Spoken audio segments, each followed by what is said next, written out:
You can watch us live 24/7 across the whole world. You can also check out exclusive content and catch up on previous episodes of your favourite shows. Every day, we ask the questions that you'd ask, so why not add your voice to the conversation in the comments section? Don't forget to subscribe. We are GB News, Britain's news channel. Every night at 11 on GB News, we bring you the next day's stories the day before. It's basically like time travel. If it's a big story, we'll cover it, guaranteed. But we'll also have some fun along the way. Big opinions, big laughs. Sometimes big hair. This is Headliners, the paper review show that won't send you to sleep like the others will. 11 p.m, 7 nights a week. Join us.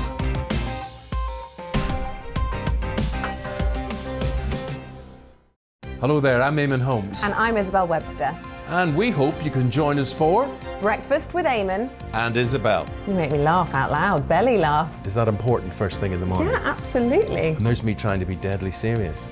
News is a serious business. Yeah, I have to rein you in sometimes. Well, it doesn't stop us laughing at it. It doesn't stop us having an opinion on what's going on. Yeah. And it certainly will not stop us reflecting what you think. Weekdays from 6 to 9:30 on GB News.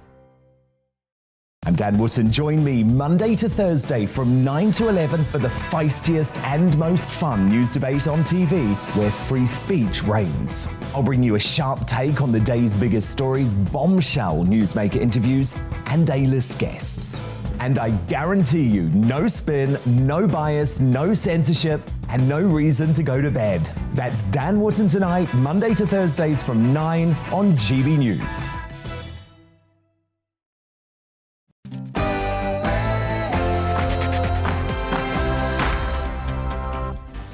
A massive Sunday night for you. My Mark Meets guest is one of the best-known politicians in the country. She always speaks her mind, plus she can shake some moves on the dance floor. Political legend Anne Widdecombe is live at 10 in The Big Question. Has COVID killed the NHS? We'll give you the latest on Ukraine, of course.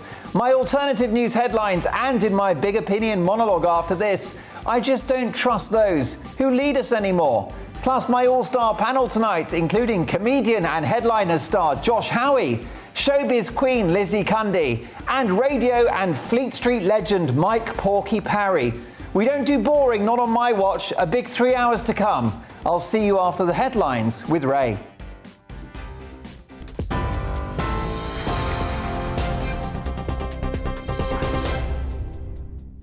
Thanks, Mark. It's just after 9 o'clock. Here's the latest from the GB newsroom. The UK has announced a further £40 million worth of humanitarian aid for Ukraine. The funding will be used to pay for medical supplies to treat fleeing refugees. The British government has also deployed humanitarian experts to the region to support those escaping the violence. The United Nations says that 368,000 Ukrainians have already left for Poland, Moldova and other neighbouring countries. This evening, speaking at the Ukrainian Catholic Cathedral in London, the Prime Minister expressed his full support for the Ukrainian people. When innocent people are subject to a barbaric and unprovoked attack, we in the UK cannot shut our eyes and pass by on the other side. And that is why we in the UK are doing everything we can to help economically, politically, diplomatically, militarily. The Prime Minister. Ukraine's health ministry says 352 civilians, including 14 children, have been killed since the beginning of Russia's invasion, and almost 1,700 have now been wounded. It comes after President Zelensky said that Ukrainian forces have held off Russian troops advancing on the capital. The mayor of Kiev, Vitaly Klitschko, confirmed there are no Russian troops in his city, but says civilians can't be evacuated because the capital is now encircled. Go back home. You have nothing to find here. We hope this night will be quiet. We hope the Russians take the decision, move back to Russia. Ukraine has started proceedings against Russia at the International Court of Justice, arguing it has no lawful basis for invasion. As part of the suit, Ukraine has asked the court to order provisional measures against Russia. It comes as both countries agreed to meet for talks on the border between Belarus and Ukraine. Ukraine's president says he needs to use every opportunity to secure peace. The European Union has announced that it's closing its airspace to all Russian planes, including private jets owned by oligarchs. The European Commission is also aiming to use €450 million of EU funds to finance arms deliveries to Ukraine. An additional $50 million will be spent on items such as medical supplies. And FIFA has ruled that Russia must play home matches on neutral territory with no fans, flag or anthem, and under the name the Football Union of Russia due to the invasion of Ukraine. It comes after the Football Association announced that England will not play against Russia in any international fixtures due to what it described as the atrocities being committed by the Russian leadership. Similar announcements have been made by the football associations of Poland, Sweden and the Czech Republic. FIFA said additional sanctions could include exclusion from competitions. On TV, online and DAB+ radio, this is GB News. Now it's back to Mark Dolan tonight.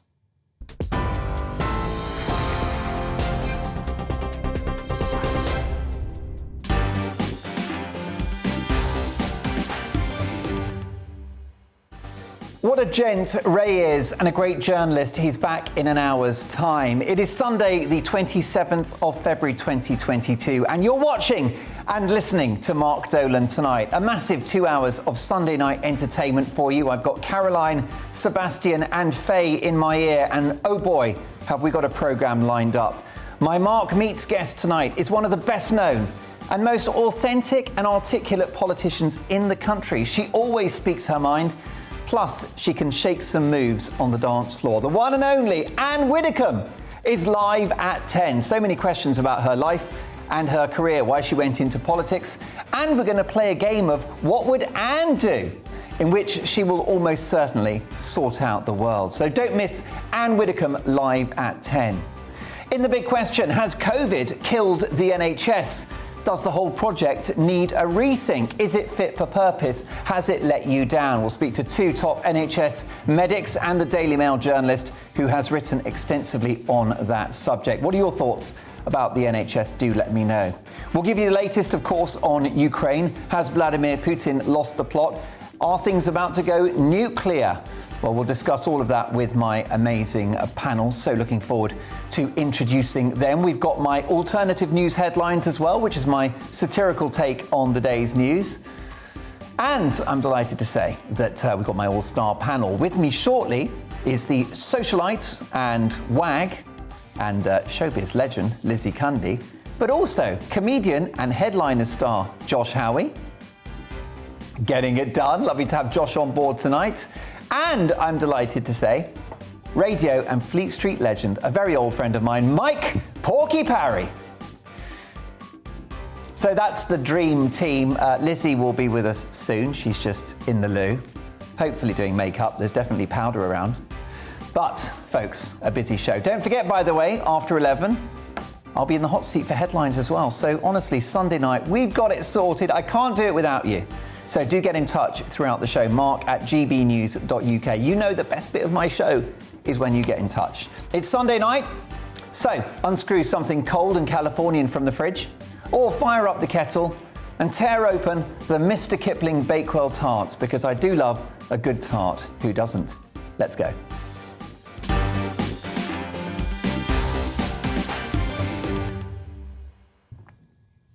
I'm fast losing trust in those who govern us. I don't trust the Treasury and the Bank of England, who have printed money like it's going out of fashion, and for which inflation and the cost of living crisis has been the reward. I don't trust the police, who seem to be more worried about offensive tweets and rainbow cars than solving crime. I don't trust schools, one of which in Brighton is reportedly teaching 7-year-olds that they are not racially innocent. Eh? I don't trust our energy planners. Now, I want to get carbon down, of course, and save the planet. Britain is brilliant on green technology. Bring it on. But the authorities have slapped crippling green levies on fuel, whilst underinvesting in nuclear and ignoring the colossal resources of shale gas, oil and coal beneath our feet, which would allow us to transition sensibly, cost-efficiently and securely to a low-carbon future. Instead, the hypocritical West has simply bought coal, oil and gas from Russia instead, bankrolling Putin's war machine. Well done, everyone. I'm struggling to trust the NHS, whose singular focus on one virus for 2 years may ultimately lead to a waiting list of 14 million people, with GP surgeries literally chained shut during the pandemic, and with more chance of winning the lottery or getting the Christmas #1 than a GP appointment. Too many people have told me on this programme via email that their experience at the NHS has been that if it isn't COVID, they don't care. No reflection, of course, on the amazing frontline staff who are the best of us. But the management, the leadership, not so much. I don't trust a large portion of our media who pushed just one narrative in the course of this pandemic, that we must mask up and lock down quicker, harder, faster. Where were the questions about mask efficacy and any downsides, especially masking kids? Where were the questions about whether lockdowns might, whisper it, do more harm than good? I now don't trust government scientists whose obsession with trying to control this virus, which in my view has completely failed, has caused £500 billion worth of debt, a mental health crisis, and illiterate, depressed, and now overweight kids for whom school closures have diminished their life chances. Well done, everyone. Once viable businesses have closed down, lives have been wrecked, and the non-COVID death toll is soaring.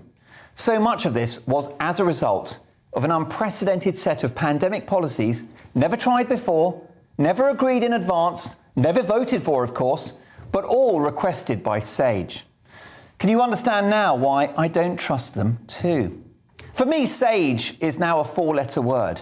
Whether it's junk modelling predictions of 500,000 deaths at the start, remember that, or 6,000 deaths a day if we don't cancel Christmas.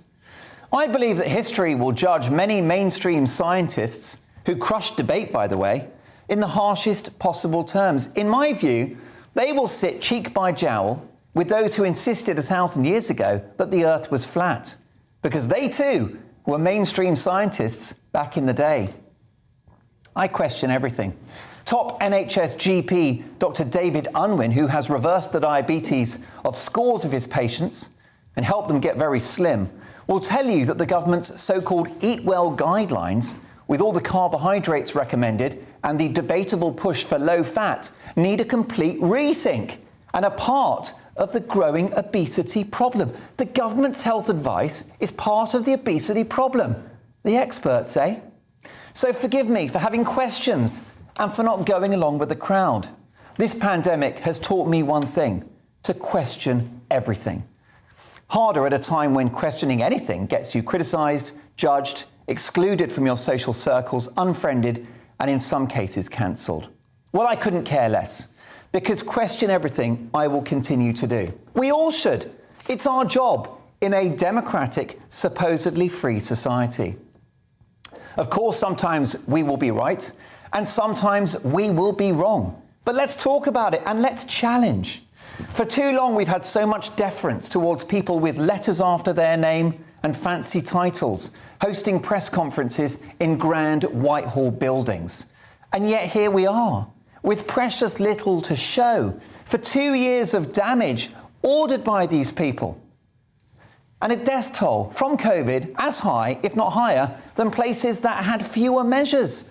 And we've got an economy that we smashed against a brick wall. All thanks to the experts. We've got a police force that's gone from being called institutionally racist, horrific of course, to one which is now becoming institutionally woke. And as with the NHS, it's not about our incredible cops, who are heroes to me and have spent the pandemic policing debatable policies like 10 p.m. curfews in the pub, masks in supermarkets, and arresting old ladies drinking coffee on the beach. Our cops are the best in the world, but the management, the leadership, not so much. Speaking of leadership, how about this corker from our top spy chief at MI6, who tweeted the following: "With the tragedy and destruction unfolding so distressingly in Ukraine, we should remember the values, we should remember the values and hard-won freedoms that distinguish us from Putin. None more so than LGBT plus rights. That's right, we've gone from Ukraine to LGBT plus rights in a tweet. This is the chief of the UK Secret Intelligence Service, MI6, Sir Richard Moore. Well, this is a Moore that's absolutely rogered himself, in my view. This senior security official makes Inspector Clouseau look like Inspector Morse, tweeting this rubbish out. Oh, and here's his description of himself on Twitter. It finishes with, wait for it, he, him. Right? This is our top spy chief. Have you heard enough? Now, obviously, I don't have a trillionth of this man's knowledge about national security, but I would humbly suggest that Al-Qaeda won't be checking people's pronouns as they plot the downfall of the West. Ultimately, I think at the root of all of this is a lack of accountability. The institutions of this country don't seem to be answerable to you, the British public, who, of course, pay for all of this. And they seem to follow their own political agenda and dance to their own tune. Well, it's time to change the record. We need a total recalibration of how this country functions post-pandemic so that it serves the public, not the North London chattering classes. These institutions are there to serve the people, not the other way round. And they must get back to doing what we pay them to do, to police the streets, to stop terrorists, to treat sick people, and to educate our kids. You know, maths, English, science, that sort of thing. Look, our institutions have a great legacy, and great work is done across the board. Ours is a great country made up of hard-working, committed people, including old Roger Moore himself, Inspector Clouseau, he, him, Mr. MI6. I'm sure that our spy chief is a clever and decent man. But that tweet has enraged people, and you can understand why. As murderous Russian tanks roll into Kiev, and a free democratic country gets swallowed up by a dangerous tyrant, and he wants to tweet about that. All of our public servants have got to raise their game, to understand who's in charge, who they work for, and who pays their wages. It's the British people. And mark my words, if our institutions don't choose change, change will be enforced upon them by an angry public. Now, I'm very optimistic about the future of this country, but those who run our society need to wake up, not woke up. For unaccountable, politically motivated bureaucrats, the party's over. This is GB News, and I'm Mark Dolan.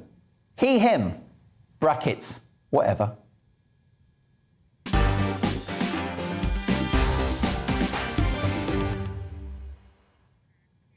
Thanks, Faye, for those extra 3 seconds.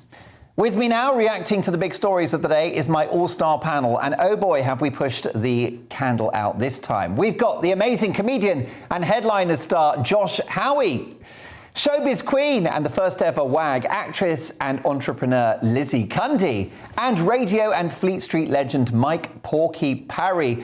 Let me start with you, if I may, Josh. What do you think about the idea that our institutions have got rather self-involved and have forgotten what their basic job is?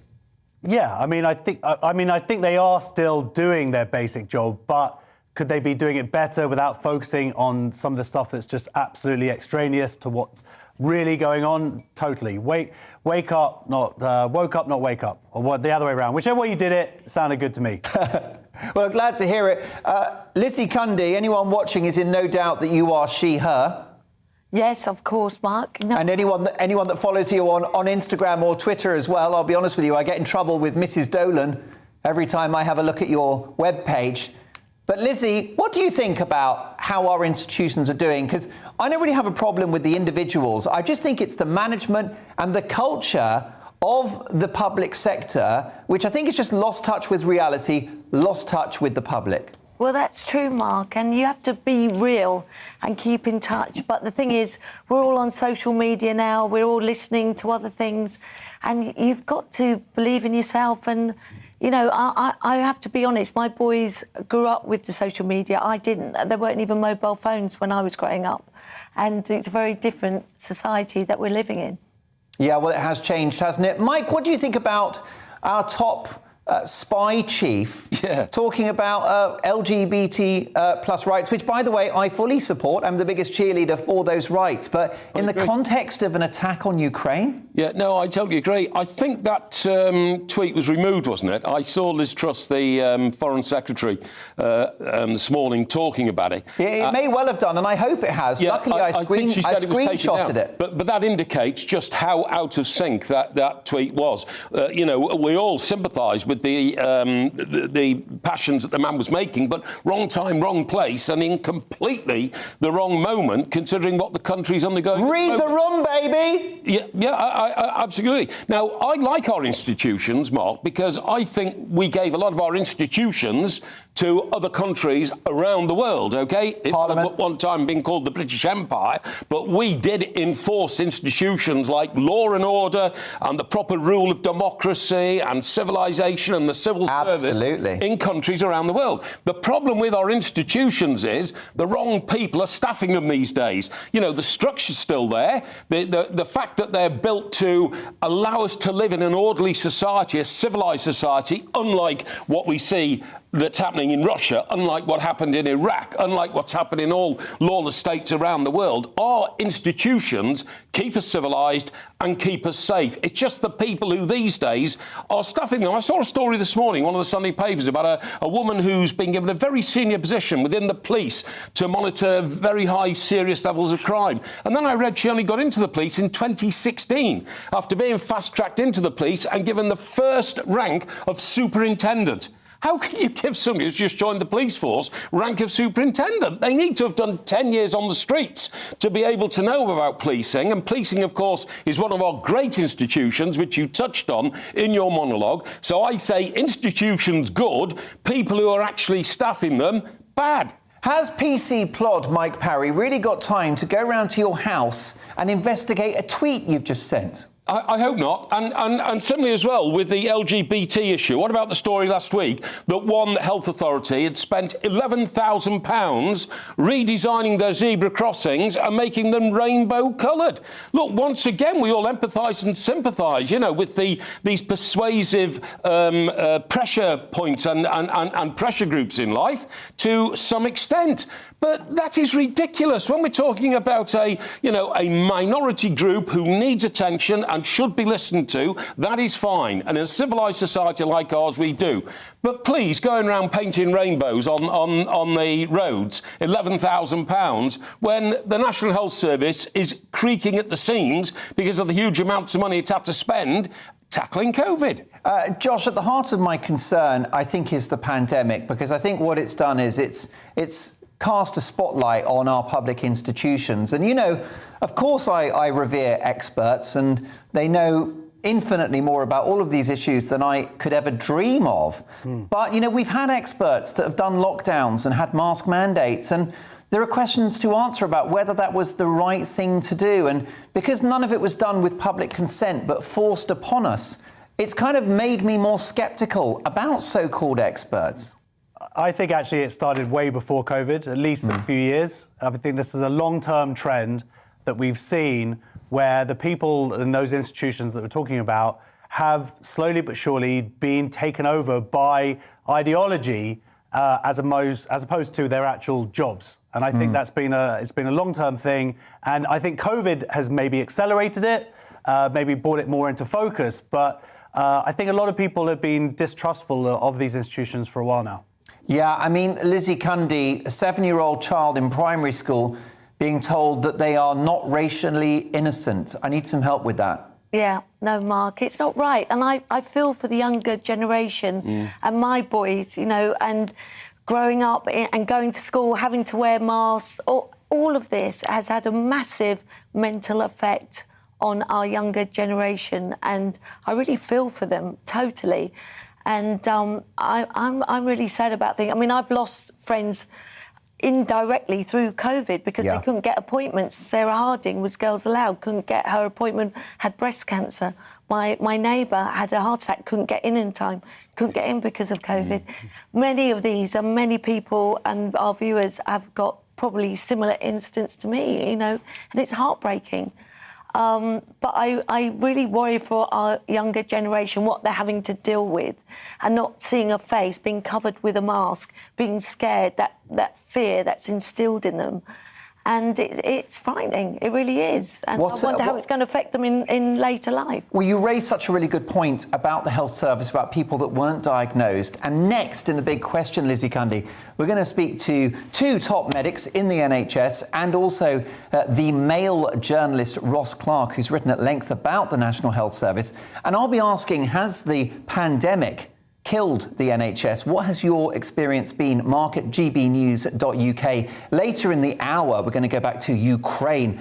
Is the war in danger of going nuclear? Is that a clear and present danger? Don't forget, after 10 o'clock tonight, we've got more of my alternative news headlines. So celebrities and public figures, watch out. That's my satirical take on the day's big stories. And my Mark Meets guest at 10:05. One of the best-known politicians in the country. What a character, and frankly, what a thinker too. The amazing Anne Widdecombe, live on the show. Can't wait for that one. Plus your emails, mark at gbnews.uk. Busy Sunday night. Don't go anywhere. No flipping.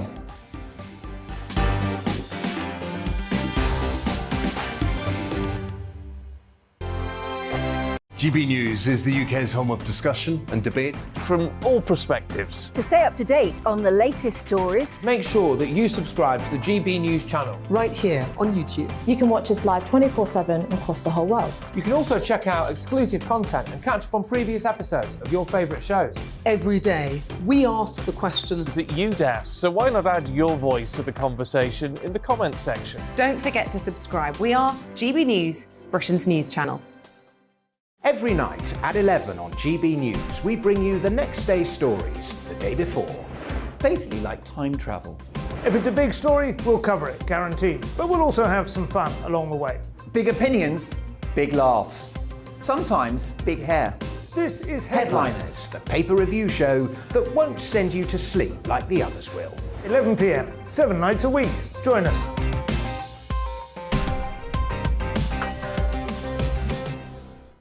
Hello there, I'm Eamon Holmes. And I'm Isabel Webster.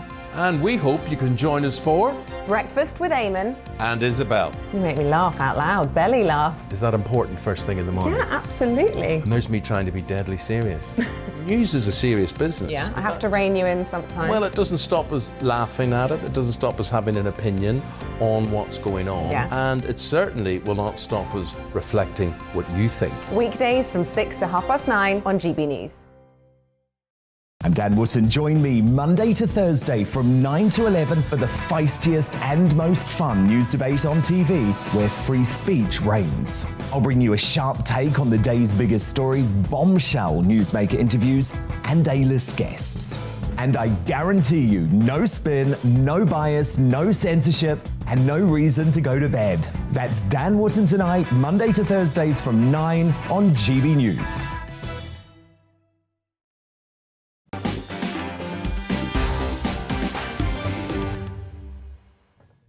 Alternative news headlines at 10:03 and Widdecombe at 10:05. I mean, seriously, what's not to like? Plus Mike Parry, Lizzie Cundy and Josh Howie back for the big stories of the day. But let's get to the big question now before I do your emails. And this is a really important one. Of course, every day we tackle a major news story. And tonight, with the NHS waiting lists now feared to eventually peak at 14 million people, in its current form, can the NHS ever recover that backlog? Have cancer patients and others been let down by the NHS's strict COVID policies? And will money ever fix this sprawling enterprise? And of course, we've heard this week, haven't we, about 400 people leaving the service every 7 days as a result of being worn out and fed up. Now, the British people seem rightly attached to the idea of a health service free at the point of need, myself included. But how best to deliver it? Do we reform it, pump more money in, or scrap it and start all over again? So that's tonight's big question. Has COVID killed the NHS? Let me know your thoughts, mark at gbnews.uk, or tweet me at gbnews on Twitter.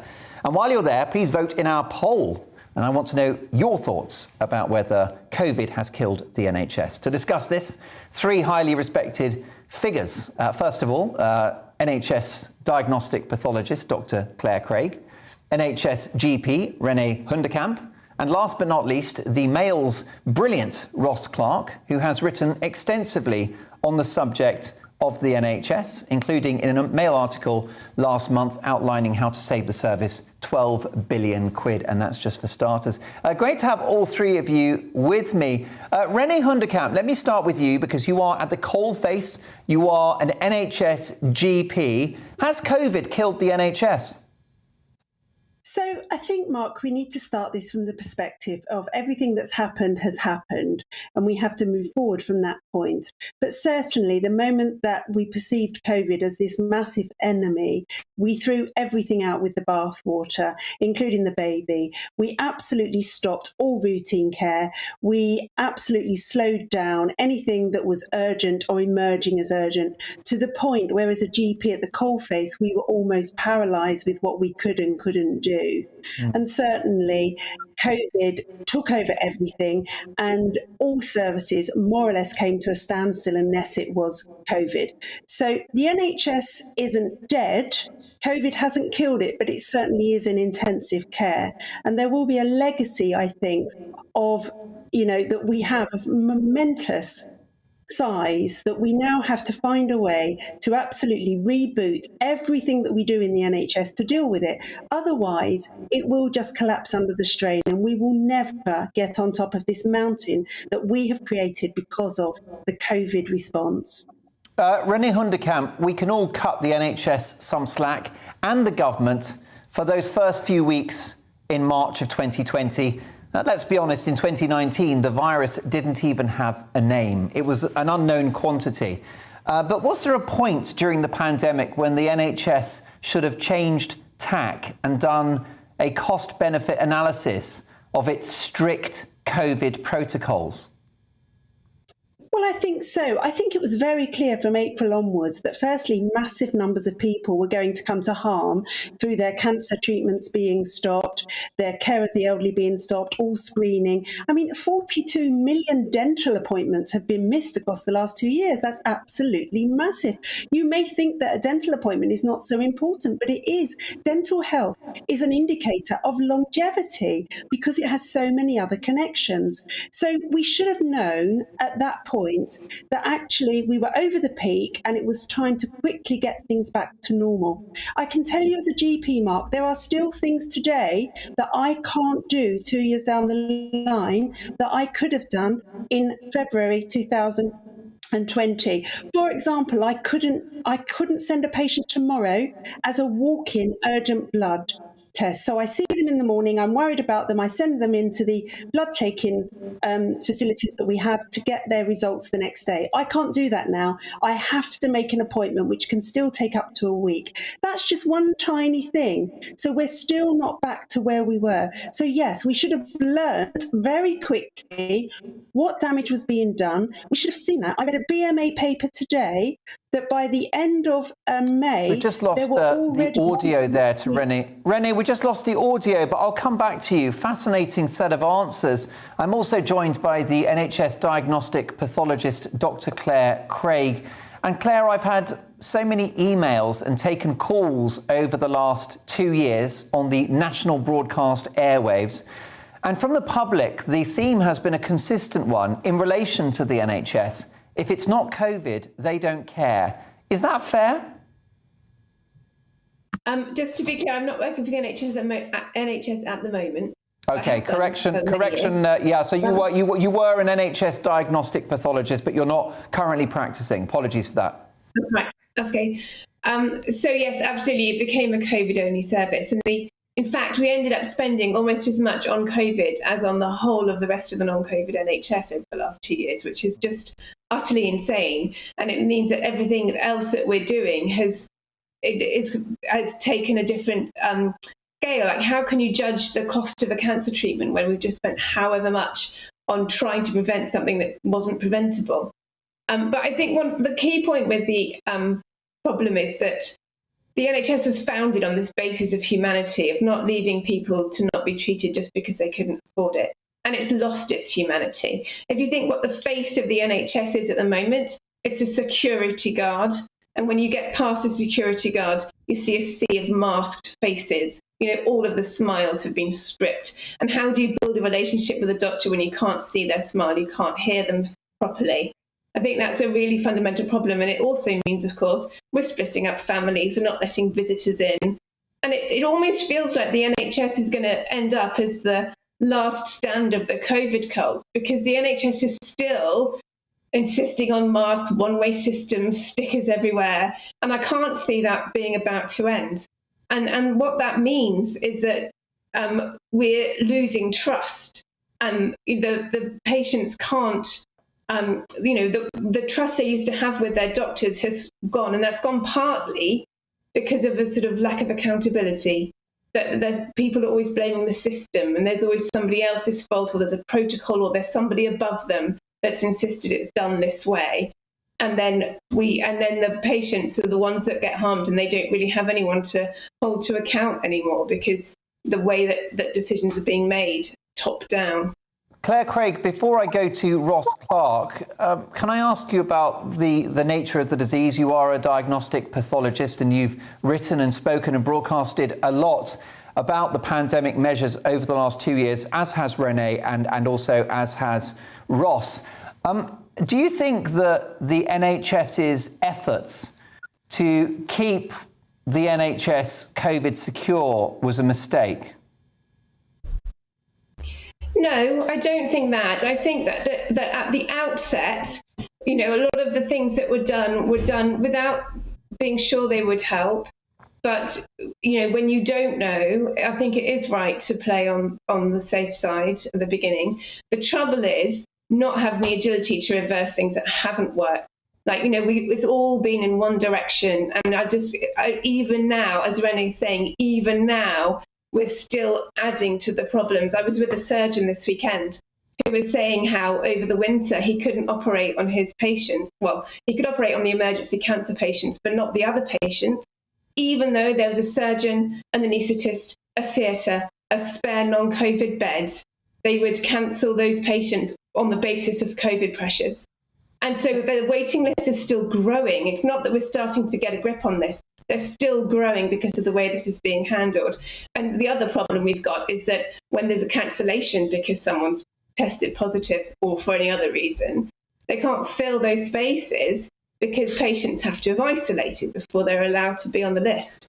So the problem, is not just that the backlog's enormous. It's enormous. And we're going to end up back in this situation with people spending their life savings on hip surgery because they're in so much pain and they don't have an alternative, and are begging their family members for help. We're back there, which is, a situation we thought was decades old and that we had solved.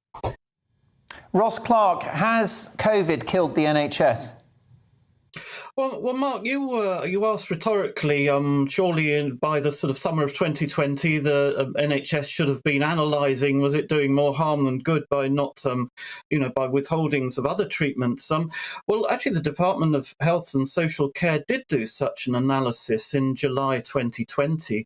And the conclusion it came to, when it looked at things called quality-adjusted life years, the effects of lockdown and the delays in treatment and so on were eventually going to cause a bigger loss of quality-adjusted life years than the COVID itself up to that stage, which was extraordinary. And the reasons for that was, they were looking forward to the number of missed cancer cases. They were looking forward to the effects of poverty caused by lockdown and so on. And, they came to that very stark conclusion that at that stage, lockdowns had caused more trouble than they had saved.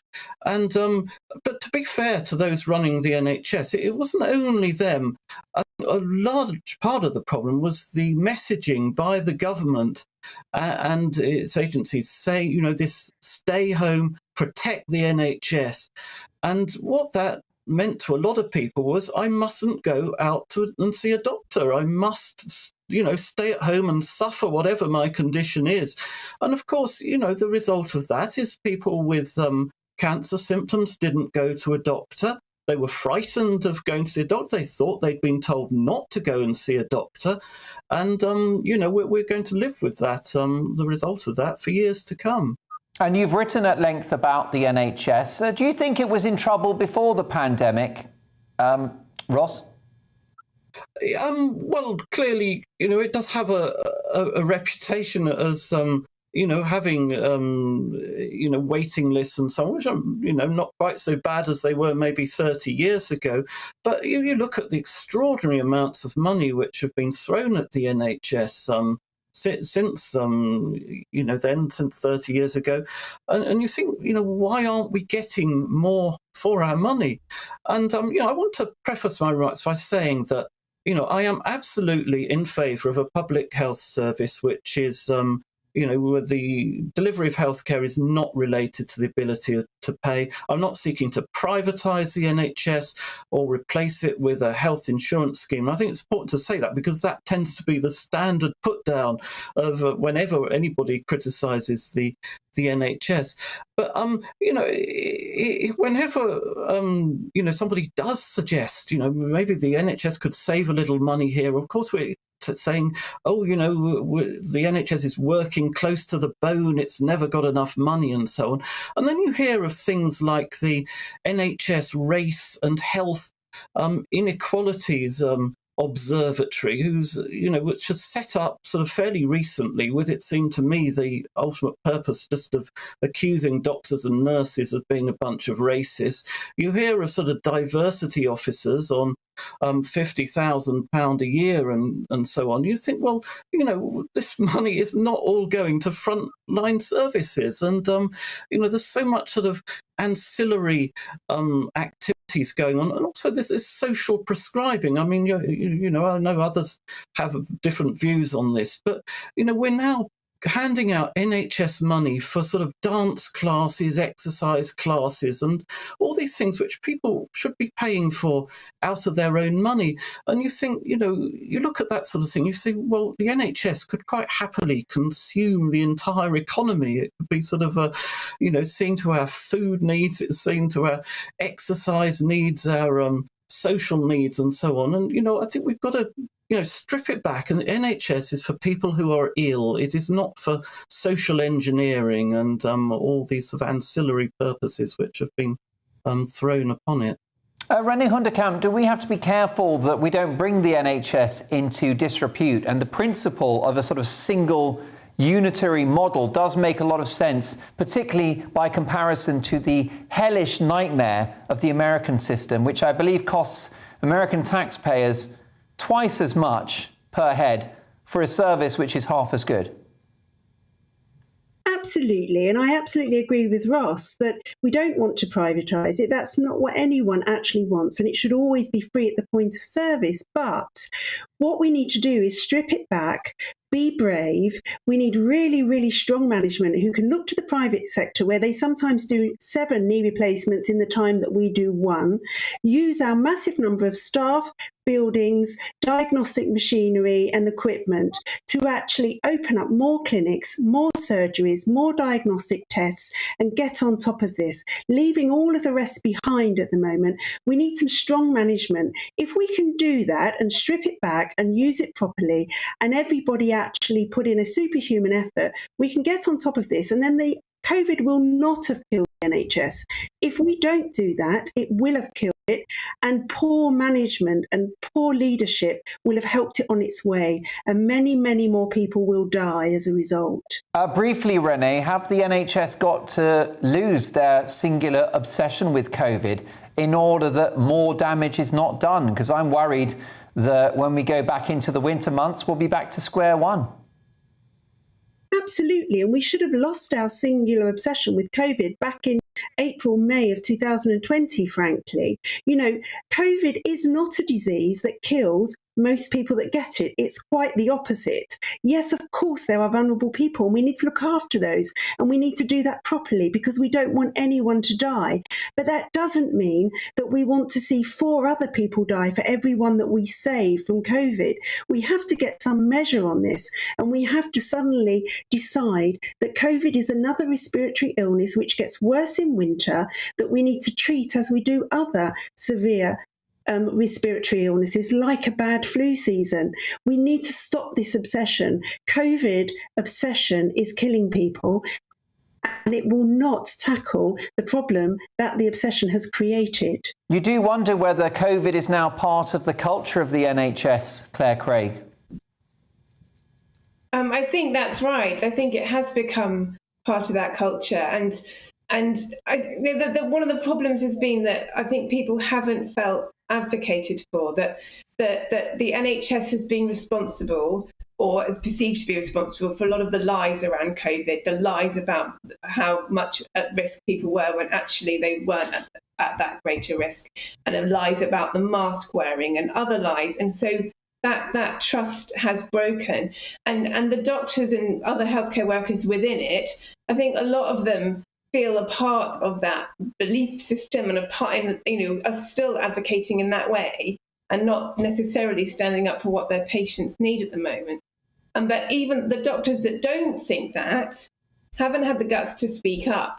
And that is partly because of the fact that it is this monolithic institution that people, that, it ends up being incredibly powerful top down, and people don't have the power to say when there's a problem. And that's really, really problematic. And I think that's, I'm also a big supporter of the NHS. I think we need to have a free, at the point of delivery, healthcare system. We need to have a healthcare system where doctors aren't even subconsciously motivated by money and therefore intervening unnecessarily. Claire, briefly, if you can. Claire Craig, briefly, if you can. Doctors, scientists, they've all acted, in public conscience. They've tried to save lives. We can debate whether the methods have been successful or not. But talking about lies from doctors, that's a bit harsh, isn't it? Well, they didn't necessarily know they were lies at the time. At the time, we were told there was public health messaging, which is always absolute and said with great confidence because that's how you get messages across. But in time, information comes forward, we gather the evidence, and in retrospect, those messages were not what they were meant to be. They were not correct. And we've not actually come out and said that loudly enough and say people still believe them. Well, I think you're right, particularly if you look at junk modelling. I mean, let's not forget, even Christmas, 6,000 deaths a day potentially from Omicron, we were told. Of course, it was a fraction of that. And the efforts to cancel Christmas were luckily ignored by the Prime Minister, Boris Johnson. And what a privilege to have all three of you on the show. A really important conversation. My thanks to former diagnostic pathologist Dr. Claire Craig, NHS GP René Hundekamp, and the Mail and Telegraph's Ross Clark. Thank you to all three of you, and I look forward to catching up again soon. Well, your opinions have come in. On Twitter, has COVID killed the NHS? 55% of you say yes, a clear majority, while 45% say no. I'll get to your emails very shortly, but next in our news agenda is the war about to go nuclear. And don't forget, at 10, my Mark Meets guest is former Tory minister. She served under Margaret Thatcher, of all people. She entered the Commons in 1987. And Widdecombe is live at 10, so get your questions in, mark@gbnews.uk. We'll talk about her life, religion, reality TV, Strictly, and what motivates her to this day in the public arena. Can't wait for that one. But Mike Parry, Josh Howie and Lizzie Cundy are next with our big stories of the day. See you in 2.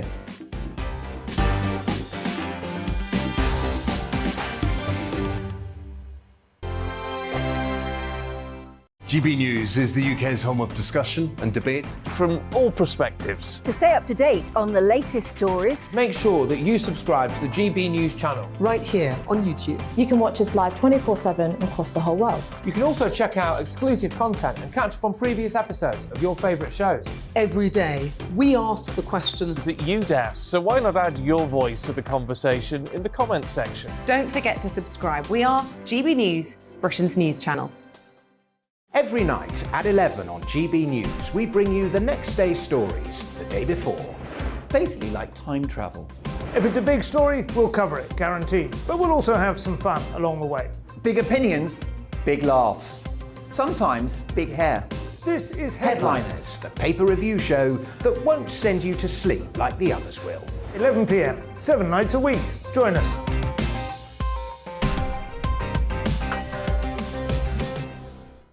Hello there, I'm Eamon Holmes. and I'm Isabel Webster. And we hope you can join us for Breakfast with Eamon. And Isabel. You make me laugh out loud, belly laugh. Is that important first thing in the morning? Yeah, absolutely. And there's me trying to be deadly serious. News is a serious business. Yeah, I have to rein you in sometimes. Well, it doesn't stop us laughing at it. It doesn't stop us having an opinion on what's going on. Yeah. And it certainly will not stop us reflecting what you think. Weekdays from 6 to 9:30 on GB News. I'm Dan Wootton. Join me Monday to Thursday from 9 to 11 for the feistiest and most fun news debate on TV, where free speech reigns. I'll bring you a sharp take on the day's biggest stories, bombshell newsmaker interviews, and A-list guests. And I guarantee you, no spin, no bias, no censorship, and no reason to go to bed. That's Dan Wootton Tonight, Monday to Thursdays from 9 on GB News.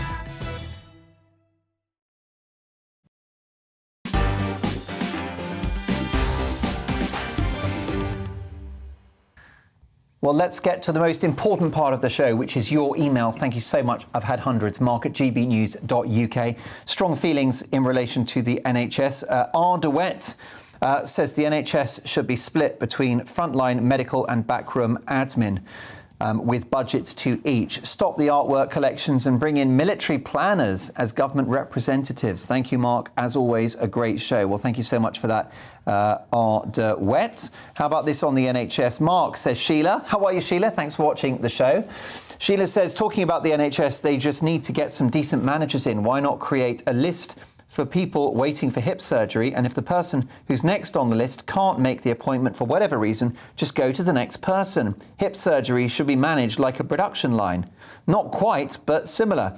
These people are at home waiting, not like they're out and about. Time to get a grip and stop faffing about. Sheila, I wish you were in charge of the NHS. Have you got any time on your hands? How about this from Ian? Hi, Mark. I can't agree with you on the state of the NHS. I was diagnosed with lung cancer in December and had an operation in January. The NHS, in my case, pulled out all the stops. I'm now due to start a course of chemotherapy. The staff in the NHS should be commended and not vilified. And Ian, I couldn't agree with you more. And may I wish you a speedy recovery. You're obviously going through a really tough time. And Ian, will you do me a favour and let me know how you're getting on, and keep those emails coming about your progress being treated for lung cancer. You take care, buddy, and thank you so much for reaching out and for watching the show. OK, well, look, so many more emails. I could spend the rest of the show doing it, and I would love to, but let's get to the news agenda with my amazing panel. Comedian and headliner star Josh Howie. Showbiz, there he is. Look at that. I could see a screen. There were no more emails. I just want to point out that was the last of them. That's it. I don't get a single email. They're all made up. All fake. Yeah, I actually get Josh to write them just before the show. We also have Showbiz Queen and the first ever WAG, actress, entrepreneur, reality star Lizzie Cundy, and radio and Fleet Street legend Mike the Porky Parry. There we are. Look at that. Well, in a dramatic escalation of East-West tensions over Russia's invasion of Ukraine, President Vladimir Putin today ordered Russian nuclear forces to be put on high alert in response to what he called aggressive statements by leading NATO powers. That's a bit rich, I think you'll agree. The directive to put Russia's nuclear weapons in an increased state of readiness for launch has raised fears that the crisis could boil over into nuclear warfare, whether by design or mistake. Look at those pictures of Kiev. Isn't it a beautiful city? Amid the mounting tensions, Ukraine announced that a delegation would meet with Russian officials for talks. But the Kremlin's ultimate aims in Ukraine and what steps might be enough to satisfy Moscow remain unclear. So, Mike Parry, we don't want to go there. Pressing the nuclear button. No, the whole thing's very unclear. We still don't know why Putin has invaded the Ukraine. We simply don't know. Only he knows in his own head. He's surrounded himself with yes men for 21 years now, right? Yeah. And you lose touch with reality. Well, you've had 30 years of that, don't forget. Yeah, but yes, Mr. Parry. No, Mr. Parry. We'll sign off that expenses budget, Mr. Parry. Yeah, but I'm saying I'm also very compassionate to the people I've worked with all these years. You most certainly are. He is not compassionate to anybody. That's one of his problems. He's dictatorial and shouts at people. He's very rude to them, all that kind of stuff. Nobody ever speaks back to him. Yeah. Now, I was very alarmed this morning when I saw an American expert say, don't worry, because we think he's only talking about the very lowest level of nuclear weapons. I'm thinking, how can you have a low level of nuclear weapons? But apparently it's something called the thermobaric bomb. And this bomb explodes like 150 yards above the air, and it sucks the soil out of the ground, a crater 100 yards wide and 100 feet deep, but it also sucks the insides out of human beings. That's why it's called a thermobaric bomb. It causes a vacuum, bang. It's a horrendous weapon, utterly horrendous, and that's the sort of thing he's talking about. But before we get there, surely the West and NATO would have to do something to stop this man. I can't believe that with everything we've got in the West, that they haven't got a plan to take him out, because the best way to end this is to get somebody who is associated with Putin to take him out. Don't you remember all the years that the Americans tried to get rid of Fidel Castro? Yeah. And in those days, they literally had exploding cigars. They were literally trying to blow his face off and poison his food and all that kind of stuff. Does Putin smoke?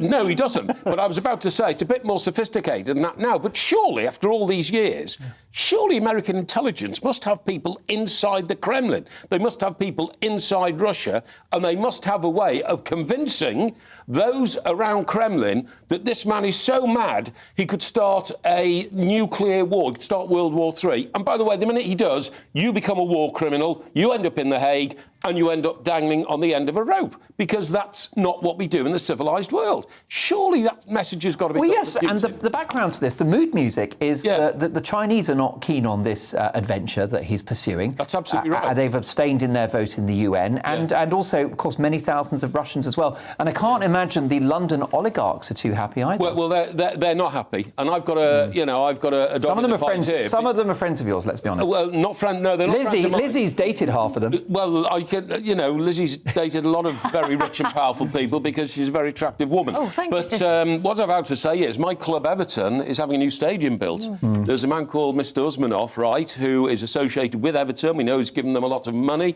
£75 million to sponsor their training. Have you been in the box with him? I'm not sure. I mean, I've been in the box a few times. Whether or not Mr. Usmanoff was there, he'll know about you as a rather high-profile Everton fan. Well, you know, the funny thing is, I put out a tweet the other night saying exactly what I've just said now. Is it beyond the wit of the West not to do something about this man Putin? And you know what? A lot of my friends started contacting me and saying, Mike, be very careful you don't turn orange sometime soon. Well, yeah, I mean, these Russians. I've got to tell you, I don't want to freak you out, but earlier today, a package of sushi arrived for you. Exactly. Luckily, Josh, I ate it. Josh hoovered it up. Looking a bit pale, I've got to say. Well, I did have hair about an hour ago. So. I mean, what do you think? Is Vladimir? You very much a student of the human soul, of human personality. You read people brilliantly, Lizzie. I've known you for a long time. Is this guy Vladimir? Is he mad or bad? I think he's both. I'll be honest. I totally agree. He's certainly evil, isn't he? Yeah. It's like a James Bond baddie movie, and you look at him in that long, huge table, extender table. Has he got access to a pussy? Possibly. I don't. It's got a bear. But you know, and we look at the Ukrainian president who's so cool and doing everything on social media, saying, no, I am here, I'm fighting, I'm with the people, I'm on the streets. Zelensky. We have two different absolute poles apart. But I am so scared for my boys and our future generations with this, you know, what we're looking at in the world today. And, you know, I'm so sorry. He can bring the big tanks in, he can bring, you know, all his armoury, but you can't beat human spirit, and that's what we have, because everyone is against Well, you're him. so right. Later in the show, by the way, let's talk about Chelsea and the future of Chelsea with Abramovich handing over control of the club. You're an expert on sport, Mike, and sports broadcaster, and you are very connected to Chelsea, married to a former Chelsea player. So we'll talk about Chelsea later in the show. But Josh, what's worrying about this conversation is the fact that we're talking about crossing that Rubicon into nuclear. That's the problem. But you know what? The Rubicon's been crossed every time with Putin. That's the thing. They always say, oh, this is a threat. And then he takes over Crimea. Oh, this was just these were war games. Then he invades Ukraine. And he's just going to take the outside boroughs which have the Russian majorities. Then he's circling Kiev. So every time he is crossing the Rubicon, and that's what makes him so scary. I think that's exactly right. Well, of course, we'll return to this conversation and we'll bring you the latest on the Ukraine situation as and when we get it. A really busy hour to come, let me tell you. My Mark Meets guest is former Tory minister. She served under Margaret Thatcher. She entered the Commons in 1987. Anne Widdecombe, reality star, author, politician, is live. She'll be answering your questions, mark@gbnews.uk. Also in our news agenda with my amazing panel, is our society fattest? Are we cruel to people who have a bulging waistline? We'll discuss that shortly. And after the headlines, my alternative news headlines. Celebrities, watch your back. I'll see you in 5.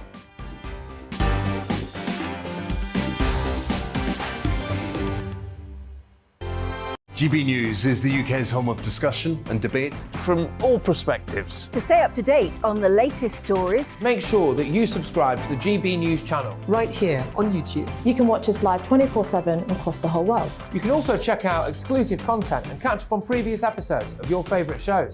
Every day, we ask the questions that you'd ask. So why not add your voice to the conversation in the comments section? Don't forget to subscribe. We are GB News, Britain's news channel. Every night at 11 on GB News, we bring you the next day's stories the day before. It's basically like time travel. If it's a big story, we'll cover it, guaranteed. But we'll also have some fun along the way. Big opinions, big laughs. Sometimes big hair. This is Headliners, the paper review show that won't send you to sleep like the others will. 11 p.m, 7 nights a week. Join us.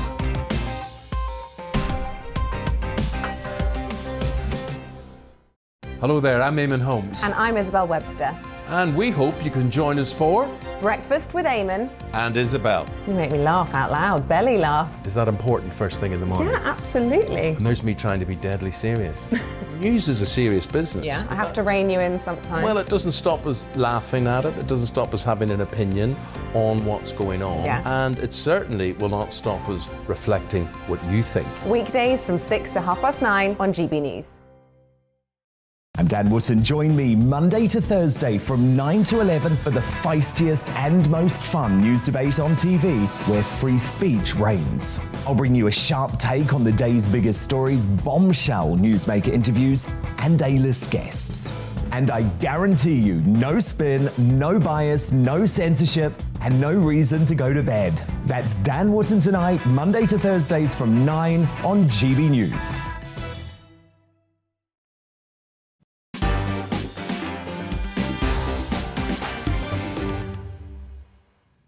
Looking after Twitter tonight is Max in our digital team, and he has now edited and put up my big opinion monologue from tonight's show in case you've missed it.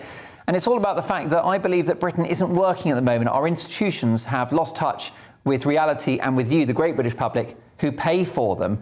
So I want to know your thoughts. Take a look at that video on Twitter at GB News, but get your emails in as well. Frank says, "Dear Mark, is it any wonder that the spy chief is tweeting such nonsense in a time of high conflict when we have the Prime Minister saying we must build back better, greener in a gender-neutral, feminine way, and wouldn't allow oil and gas exploration despite millions of people struggling to come to terms with shocking rises in energy bills because he's been converted to being a green zealot by his wife." Frank, I think you've summed that up brilliantly in one very well-written email. Do keep them coming. Very excited about the next hour. My Mark Meets guest is the political legend, Anne Widdecombe. She entered the Commons in 1987. She's got quite the story to tell. She even flirted at one point with the Tory leadership. Imagine that. Prime Minister Anne Widdecombe. We're going to play a game of what would Anne do, and she's going to fix the world for us. Also in our news agenda, is our society becoming increasingly fattest? We've also got another great British game show, and in 2 minutes' time, my alternative news headlines. But first, here's the proper headlines with the very trustworthy Ray Anderson.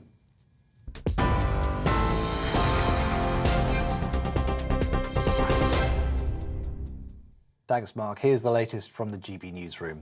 The Prime Minister has confirmed that any Ukrainian currently settled in the UK will be able to bring immediate family members to join them in Britain. Downing Street says the measure will benefit many thousands of people making desperate choices about their future. The UK has also announced that it will provide a further £40 million worth of humanitarian aid for Ukraine. The funding will be used to pay for medical supplies to treat fleeing refugees. This evening, speaking at the Ukrainian Catholic Cathedral in London, the Prime Minister expressed his full support for the Ukrainian people. The innocent people are subject to a barbaric and unprovoked attack. We in the UK cannot shut our eyes and pass by on the other side. And that is why we in the UK are doing everything we can to help economically, politically, diplomatically, militarily. That was the Prime Minister speaking earlier. Ukraine's health ministry says 352 civilians, including 14 children, have been killed since the beginning of Russia's invasion of Ukraine, and almost 1,700 have been wounded.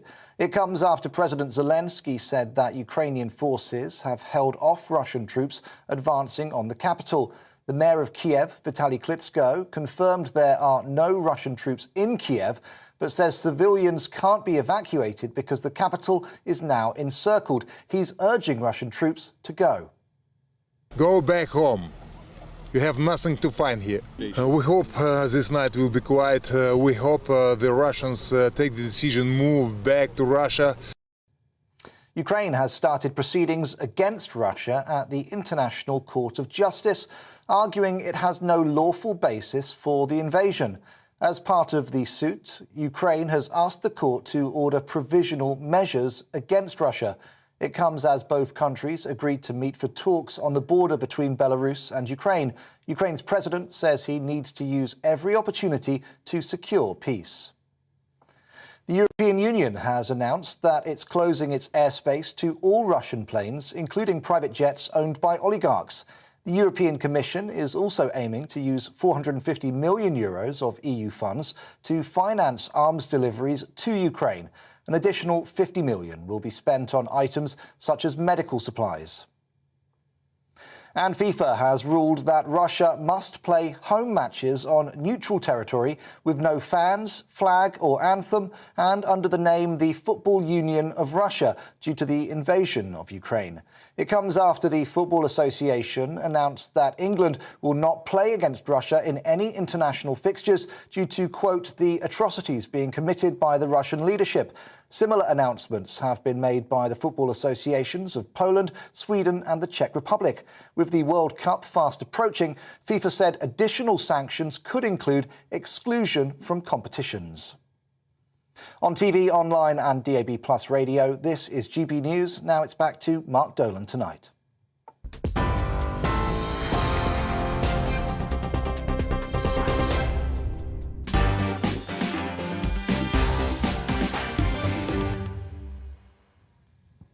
Thanks, Ray.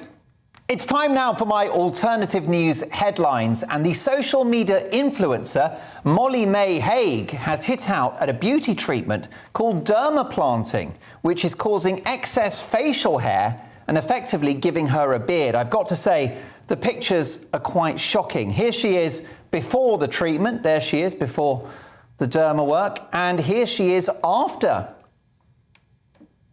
Shocking stuff. Gordon's alive! That's my best Brian Blessed.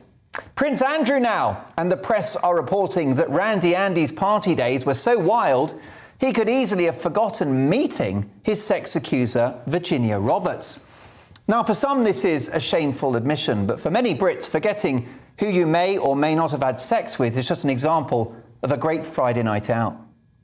Burger King is said to be sold on the London stock market. That's right, they're selling Burger King on the London stock market for £600 million, but it will be just £350 million if they go for a meal deal. Let's go back to that Molly May photograph and that beard. Here's the before. Beautiful young woman. And here's the after. Shocking stuff. Staying alive. Now, lockdown-loving scientist Professor Christina Pargel has tweeted that she's going to have a short break from COVID and now comment on Ukraine. She says in the tweet she has no relevant expertise, but will share news and analysis anyway. Yeah, sometimes the jokes just write themselves. Politics now, and Angela Rayner is in the news. She has revealed in an interview with the New Statesman magazine that her favourite gadget is a state-of-the-art remote-controlled extractor van. It's thought expulsion of hot air will be particularly useful for meetings of the shadow cabinet. Molly May, though, that beard. Here's the before photo. What a lovely-looking woman. Such poise. Here's the after. Something smells fishy to me. Meanwhile, there's been outrage after a primary school in London invited drag queen Dolly Trolley, a Dolly Parton tribute act, to dance in front of 9-year-olds. Now, I think this criticism is really unfair. I'm told it was a great show and the kids had a brilliant time. However, a week later, youngsters were said to be mentally scarred when a lookalike of this guy turned up. That's just wrong. Pray for those kids. I mean, that is not right. Criminal. An environmental scientist has made waves as Britain's first water sommelier.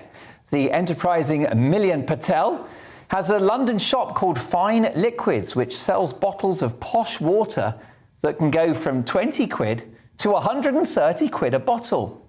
Among his products are a rare spring water from southern France, a still mineral water from northern Spain, and an American lager sold in Britain called Budweiser.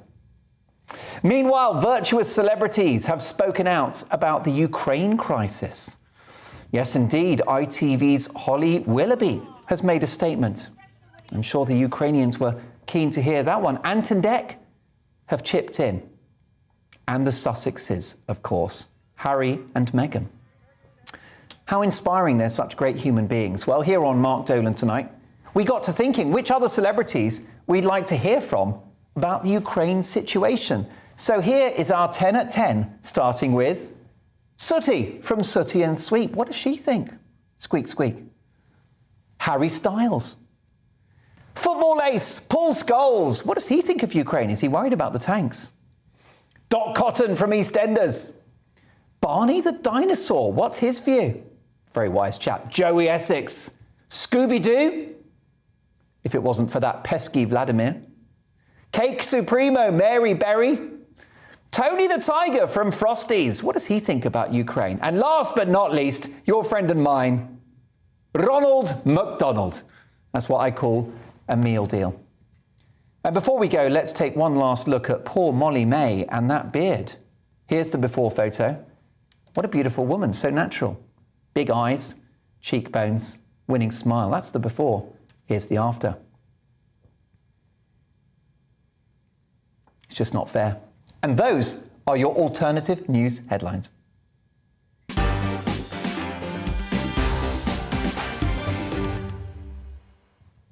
And it's time now for Mark Meets, in which I speak to the biggest names in the world of politics, showbiz, sport and beyond. That's right, all the big names of this country, as well as those who simply have a big story to tell. Tonight, one of the biggest and most compelling names in politics, one of the most authentic politicians in the country. Anne Noreen Widdecombe was the Member of Parliament for Maidstone and the Weald and the former Maidstone constituency from 1987 to 2010.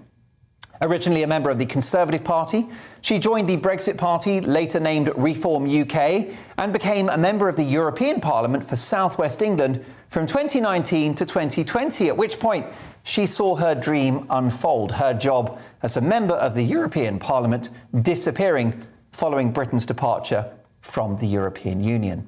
Born in Bath in the West Country, Anne Widdecombe read Latin at the University of Birmingham, followed by philosophy, politics and economics at Lady Margaret Hall in Oxford. She's a woman of deep faith, having converted from Anglicanism to Roman Catholicism in 1993, and has had strong, heartfelt opinions on the death penalty, the sanctity of marriage, the environment, the quest for net zero, and she even flirted with the Tory leadership in the run-up to the leadership election in 2001. Imagine that, Prime Minister Anne Widdecombe. How different the world might have looked in this country if she had actually won. Is she in that gilded list of the best prime ministers we never had, alongside Kenneth Clarke, John Smith and others? Well, who knows? This politician of deep and serious conviction joined John Major's government as Parliamentary Under-Secretary of State for Social Security. She then moved to the Department of Employment and was promoted to Minister of State the following year in '95. Then she joined the Home Office. She visited, when she was Home Office Minister, every prison in the country, and her commitment has been the theme of her career. In the Shadow Cabinet under William Hague, she was Shadow Health Secretary, Shadow Home Secretary as well, and is a successful published author. She's written 4 novels, an autobiography, and she has made quite the splash on reality TV, starring in a host of shows, including Celebrity Antiques Road Trip, The Crystal Maze, University Challenge, Have I Got News for You as host, Celebrity Fit Club, and most memorably, Strictly Come Dancing. There's never a dull moment with Anne Widdecombe, who I'm delighted to say joins me now. Hello, Anne. Hello, good evening to you. What a career. I could have spent the rest of the show just talking about what you've done. Well, sometimes I get a bit confused as well. So it was certainly all predictable right up to the time that I retired from Parliament. I always wanted to be a politician. I always wanted to write. So that was all very predictable. But then I did Strictly Come Dancing and my life went on a completely different course. Well, we'll come to that. Were you always a Conservative, Anne? Yes, right up until I left the Conservative Party to join the Brexit Party. That was in 2019. Right up to then, I'd been a Conservative. I started in the Young Conservatives at about 16, utterly convinced and still convinced that the freedom of the individual is the most important thing. And tell me about your faith. How has your faith, Anne, shaped your political career and your political outlook?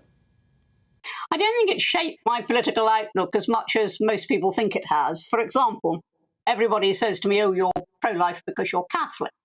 No, I'm actually probably Catholic because I'm pro-life, because I'd had no dealings with the Catholic Church at all from the age of 18 when I left my convent school, until I came into Parliament and immediately got involved in David Alton's big pro-life bill. And, of course, immediately came again into contact with a lot of Catholicism, and eventually that led me on my path to becoming a Catholic. So I always say probably the flow of causality is that way round. Anne, you entered the Commons in 1987, which I think it's fair to say was a golden era for the Conservative Party and a very interesting time for the country. Yes, indeed. It was the final Thatcher administration. And in 79 and in 83, I'd been a candidate in other seats. I got in 87. And it was 3 years before the fall of Thatcher. And we were still very much engaged in a huge programme of changing Britain. We had the privatisation programme going on. We had the sale of council houses. We had assisted places for poor children to go to fee-paying schools. Everywhere you looked, Thatcher was trying to change Britain so that it was a hive of enterprise with loads and loads of opportunities to people who might otherwise think that wasn't going to be for them. And what were your impressions of Mrs. Thatcher? Did you encounter her very much in those few years in which she remained in power? I think it was 3 years, wasn't it? Not a very great deal. She'd got quite remote by the time I arrived. I mean, she was implementing a hugely successful programme. You know, we won 3 elections on the trot. And I think that she was so engaged in that she didn't necessarily have time for trivia.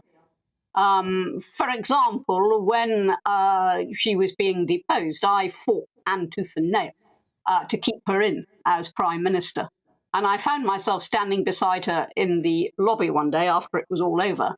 And I'd just been promoted. And she didn't say congratulations and she didn't say thank you. Not because she was rude, but because she was utterly focused on what she wanted to achieve. Now, why did you leave the Conservative Party? My golly, well, my question now, when I look back on it, is why on earth I stayed so long. But to me, it was the only option. I could never have dreamt of Labour. And goodness knows what the Lib Dems stand for, I've no idea. So for a long time, I was a Conservative by default, really, because, you know, there was nowhere else to go.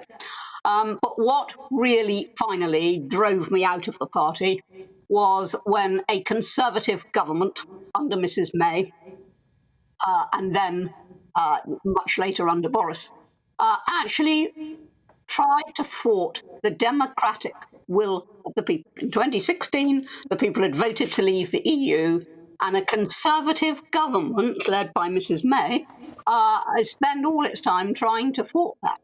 And even when Boris took over and did at least deliver some sort of Brexit, that deal with its betrayal of Northern Ireland is one of the reasons why I simply won't go back.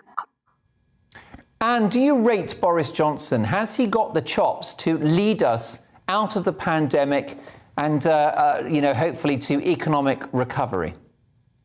Yes, he has, but he's going to make gaffe after gaffe because he's Boris.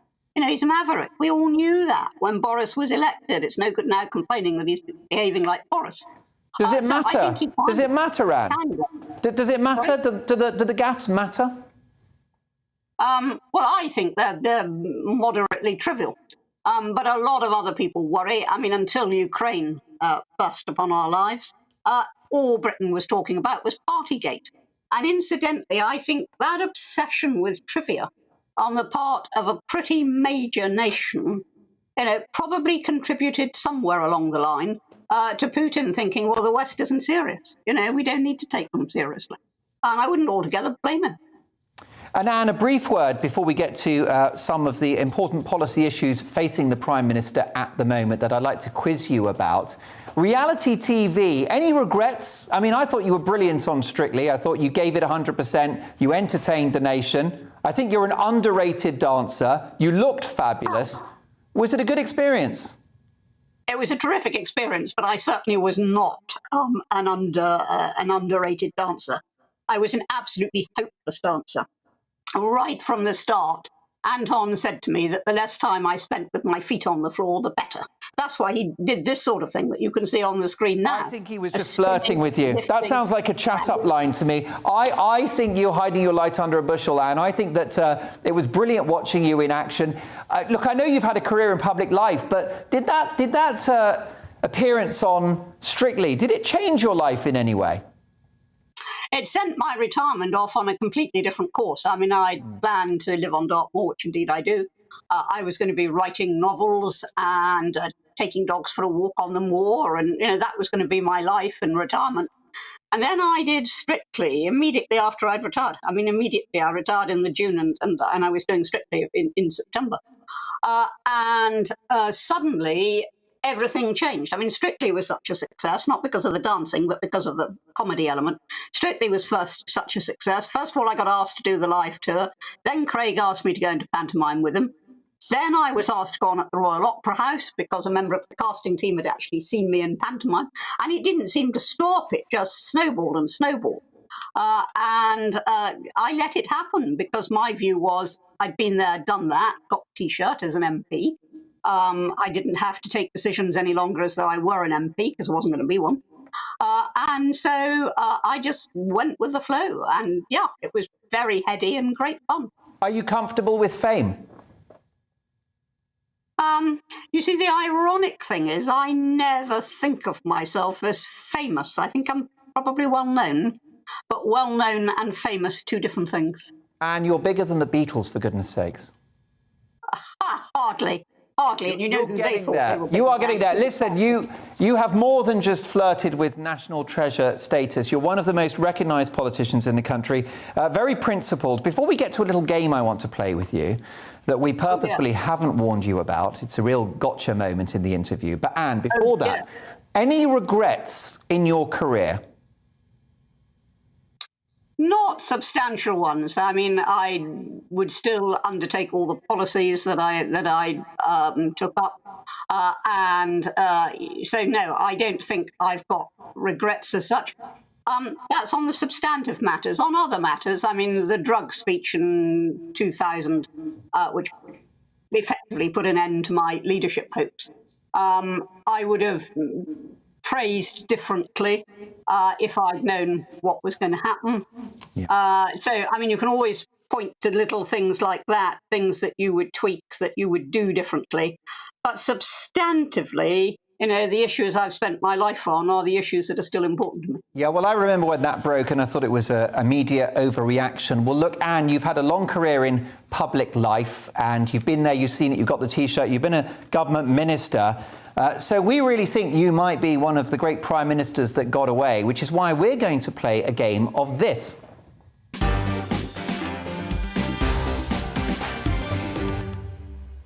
we are going to play a game of What Would Anne Do? We're going to look at some of the biggest challenges facing the world, Anne, and we're going to get you to sort it out, OK? And can we start with the migrant crisis in the Channel? What would Anne do?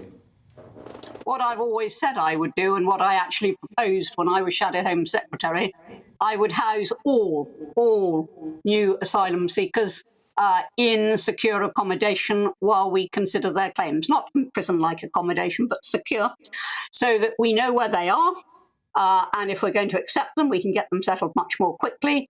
If we are not going to accept them, we know where they are, and it will be very much easier to remove them. And it also has a huge deterrent value, because the message at the moment is, come to Britain, and if you get in, you're very unlikely ever to be removed. The message I would send out is, hang on, come to Britain, and if your claim is false, you will find that you're detained, you're dealt with quickly, and you're returned. Who's going to pay money for that? No one, and it would destroy the business model of these evil gangsters, because I've always argued the most compelling aspect of the migrant crisis is that it's a humanitarian crisis, and that's why it's got to stop. Anne, just while we're in the water, can we sort out the Irish Sea and that Northern Ireland Protocol? What do we do with it? That's, of course, an invisible border down the Irish Sea which divides our country. You repudiate it. That's what you do. You repudiate it. You say there is an existing border. We all know where it is. Nobody wants to turn that into a hard border again, but that is where the border is. And so you've got to find a means of checking up on goods and people without, at the same time, reimposing a hard border. And I always favoured, much greater use of technology, etc. But what I've never favoured is dividing the United Kingdom. It is a scandal that the EU can dictate terms to a part of the United Kingdom. Repudiate it. Have done with it. What would Anne do about the BBC? I think actually the BBC will die of its own accord, because I don't think the licence fee is going to go on forever, and that's what they rely on. I tend to think, what would I do about the BBC? I would perhaps expect Ofcom to be a bit sharper about impartiality.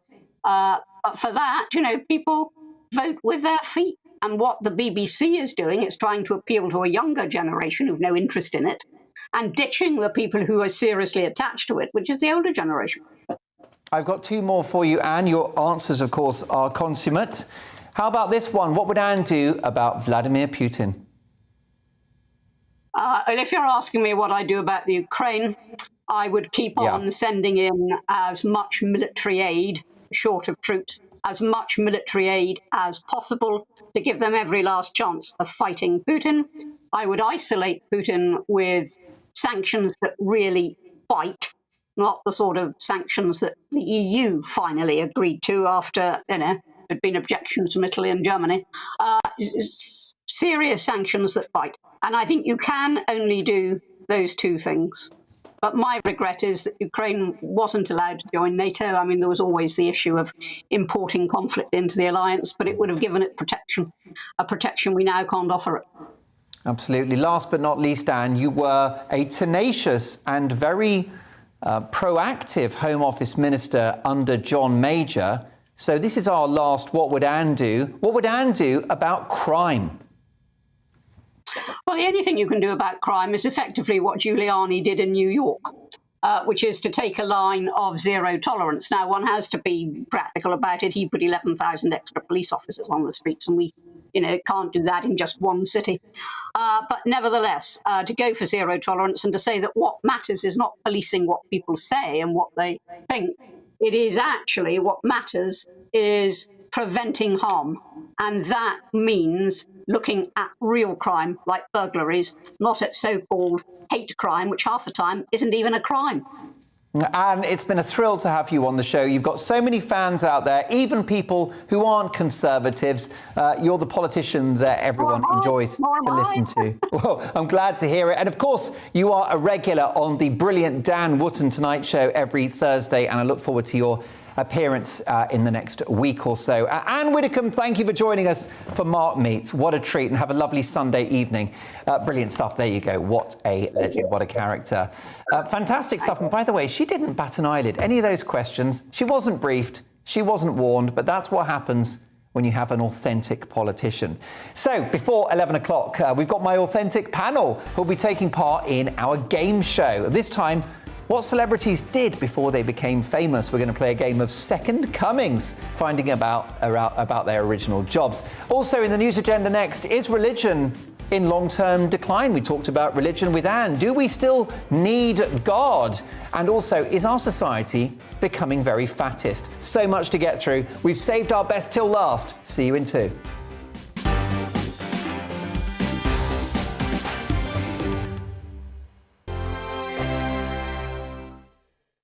GB News is the UK's home of discussion and debate from all perspectives. To stay up to date on the latest stories, make sure that you subscribe to the GB News channel. Right here on YouTube. You can watch us live 24/7 across the whole world. You can also check out exclusive content and catch up on previous episodes of your favourite shows.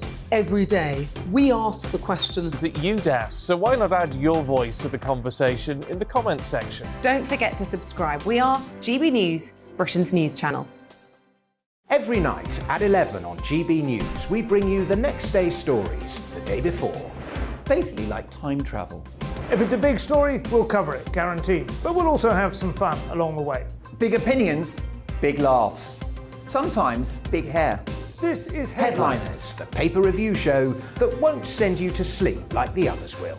11 p.m, 7 nights a week. Join us.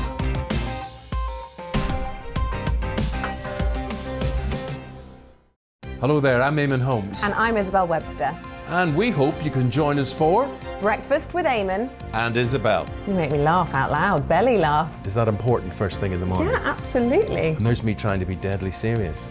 News is a serious business. Yeah, I have to rein you in sometimes. Well, it doesn't stop us laughing at it. It doesn't stop us having an opinion on what's going on. Yeah. And it certainly will not stop us reflecting what you think. Weekdays from 6 to 9:30 on GB News. I'm Dan Wootton. Join me Monday to Thursday from 9 to 11 for the feistiest and most fun news debate on TV, where free speech reigns. I'll bring you a sharp take on the day's biggest stories, bombshell newsmaker interviews, and A-list guests. And I guarantee you, no spin, no bias, no censorship, and no reason to go to bed. That's Dan Wootton Tonight, Monday to Thursdays from 9 on GB News.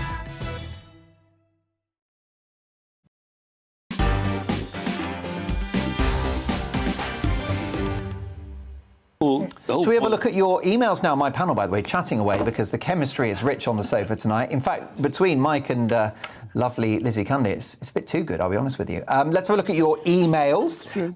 How are we doing? So many good emails. Totally abandoned by the NHS, says Mark. Top of the evening to you, Mark. He, her, she, him, and many of my friends feel totally abandoned by the NHS. And I haven't seen my GP face-to-face for 2 years now. I'm going to have to go private for my hernia operation. Fortunately, I can afford it, but feel very sorry for those who can't. By the way, Mark, I wouldn't dream of flipping out of your Fan Dabby Dozy show, which I never miss. Keep doing what you're doing so well, Squire. Well, look, very kind message, Mark. And also, may I wish you a speedy recovery in relation to your hernia. That can be a very uncomfortable symptom. So I do wish you well, buddy, and thanks for the kind words. So many emails. I could just spend the afternoon and evening reading them. Hi, Mark. What I find intriguing about Putin's current state of mind is that he appears to have accepted that he now has a price on his head. There's no way out of this war for Putin, either if he wins or loses. I believe he now realises he's made the biggest mistake of his life, and as such, he feels he's got nothing to lose by using nuclear missiles. I'm amazed no one in the media has thought this one through. Well, of course, the very esteemed Mike Parry on the panel raised that very issue just a couple of minutes ago. You have to worry about someone that's in a corner that's got nothing to lose. Well, let's get back to my news agenda now with the aforementioned comedian and Headliners star, Josh Howie, showbiz queen, the first ever WAG, actress, entrepreneur Lizzie Cundy, and radio and Fleet Street legend Mike the Porky Parry. Now, as Church of England numbers plunge to a record low, are people turning away from religion? In a radio interview, the Archbishop of Canterbury has admitted he doesn't persuade many to join the Church of England, adding there have been times when he himself has questioned God, but goes back to the Psalms for reassurance. Well, has God got a problem, Lizzie? No, I don't, actually. I think we are needing God more than ever with what we've been through with COVID and in the world today with what's going on with Russia. I really do believe that. And I'm, brought up with nuns, can you believe? Oh, no, I can't. Sorry. I'm not sure much of it... Can't be the nun. No. I'm not sure much of it rubbed off, did it, Mike? Exactly. No, but I do feel if you have a faith, it can just help you through life. Yeah. And I So are you a Catholic? I am a Catholic, and I go to church. I pray every night, and it helps me. It gives me strength. And I have seen a real raise in people wanting to, either go to church or have some sort of faith, not necessarily, Catholic, but, just meditation, feeling that because of what we've been through. And I think it's had a real effect on people, especially the younger generation. I've seen it with my own boys. I really do. Well, Josh, have you got a religious bent? I think back in the day you might have been a tiny bit religious, were you? No, I'm very religious. You are still? Yes. No, I go to synagogue. My son's studying for his bar mitzvah. I wonder if the story is really not less about religion as such, but more about the Church of England.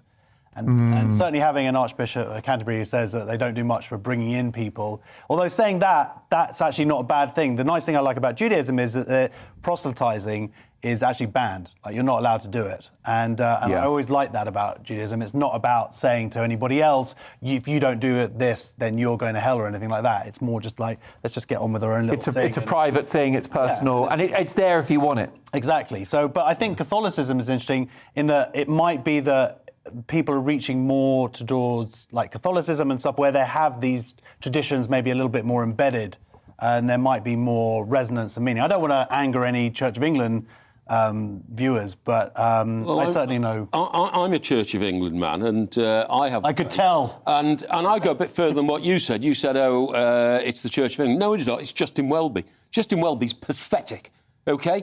Justin Welby, a former oil trader who's now gone into religion and he's reached the very top of the Church of England.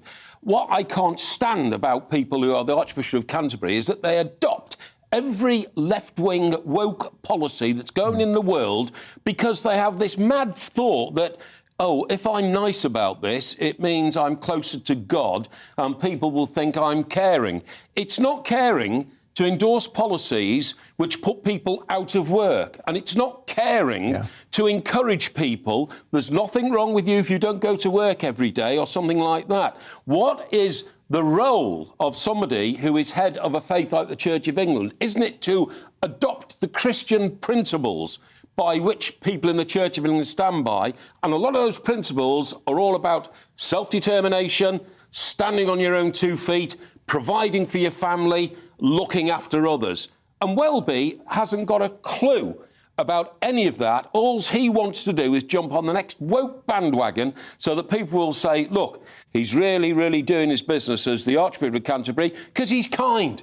And look, he's adopted this policy with these people, some minority group who want some fandango-type, legislation on something that only a few people care about. Justin Welby will jump in. He's been very political, hasn't he? Oh, very political. I mean, for years I've disliked the Archbishop of Canterbury's, for their lack of backbone, their lack of bottle. I've always said, if you've got a strong economy, you're doing everything right for the people of the country that you're serving. And you're basically serving this country, or the Church of England goes around the world. If you encourage policies which lead to a bad economy, you are actually not doing them any favours at all. You are harming their lives rather than improving them, and I think it's a dreadful thing.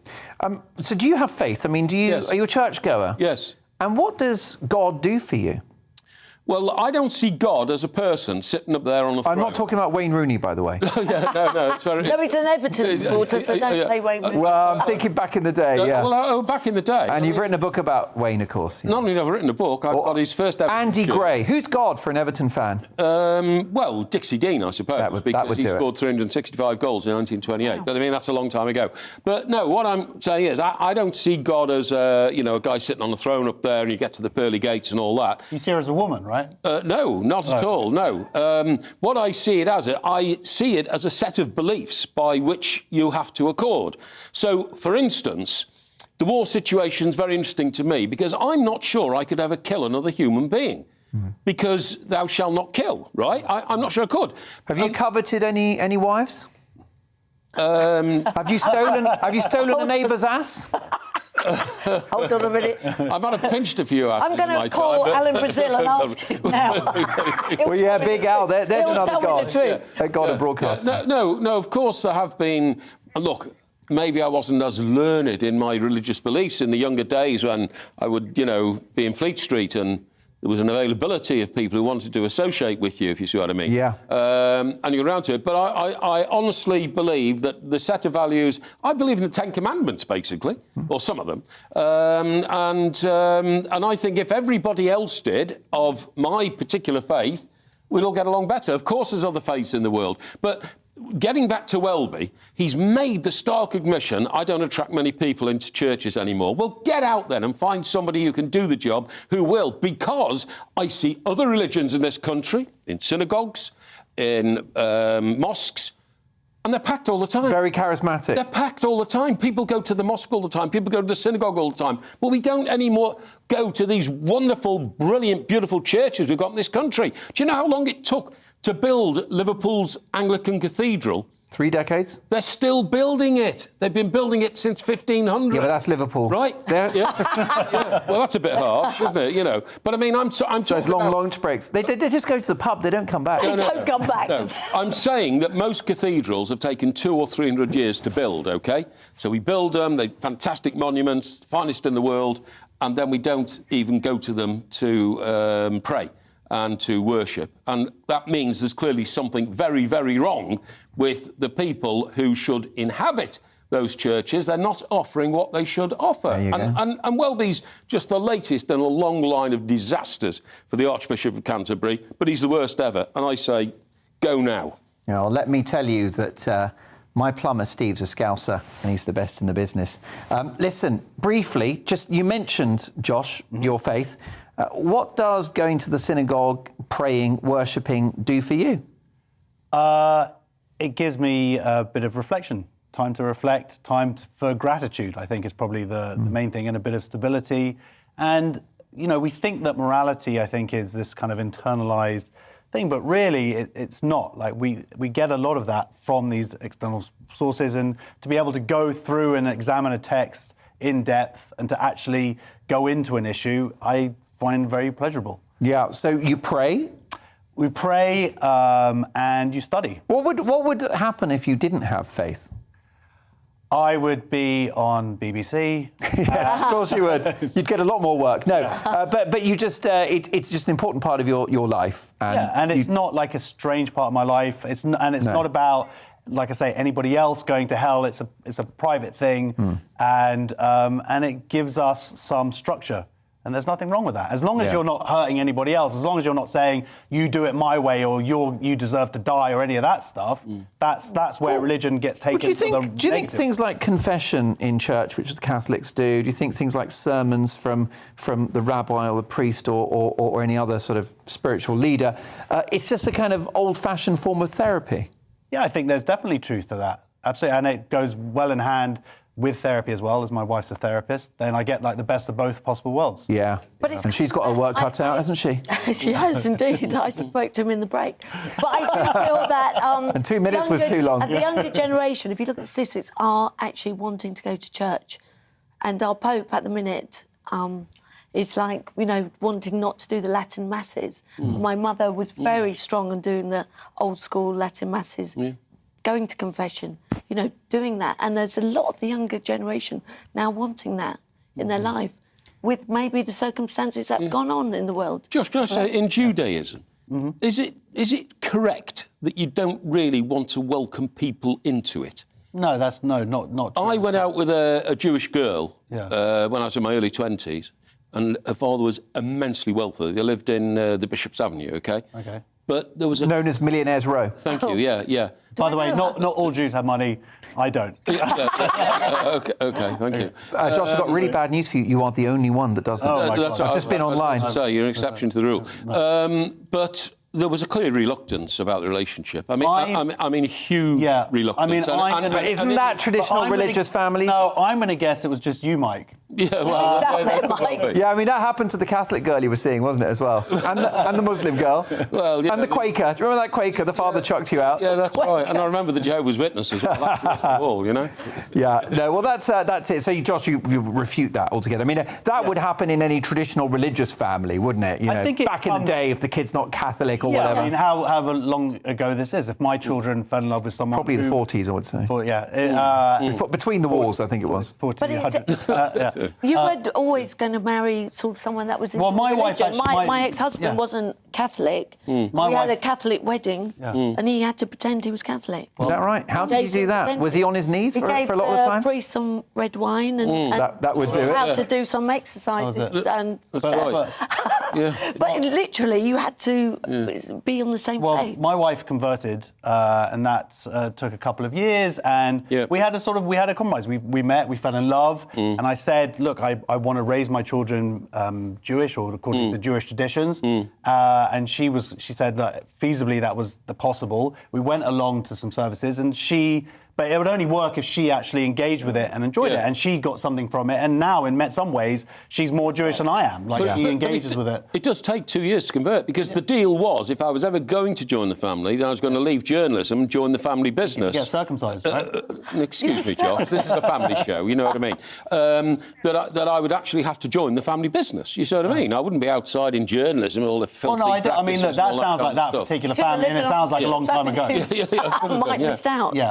I wouldn't take that particular experience from that one family as to me all Jews, all of Judaism by any means. And things have certainly progressed since then. Right. But no, I don't think it's closed off. But I do think that it is about, there's a lot of focus on tradition, and it isn't about wanting everybody or accepting everybody. But that doesn't mean you're rejecting everybody. Some people take that as like a rejection. It's not a rejection. It's just saying we just want to get on with our business. And what it is it's cohesive. It's a cohesive sort of spiritual idea. Yeah, and it's an ethnicity as well as it's an ethno-religion. But you're very much keener on going to church, in your case synagogue, than the people in the Church of England are. Church of England people now just don't see anything worth going to church for. You know, when I was a little kid, do you remember Sunday school? So we used to go on a Sunday morning, and there was a church service, and then there was Sunday school afterwards. I don't know what you did, that sort of thing, Lizzie. You know, I did. I went and that's where you sort of, played games with other kids and all that kind of stuff. That was a lovely way to be introduced to the Church of England. But I understand it doesn't happen anymore. You know, they just don't do it. But it can get you through really tough times. I really do think. Yeah, it did I agree. I went through a terrible divorce. Lovely. My religion got me through it. Yeah, that's good. Yeah.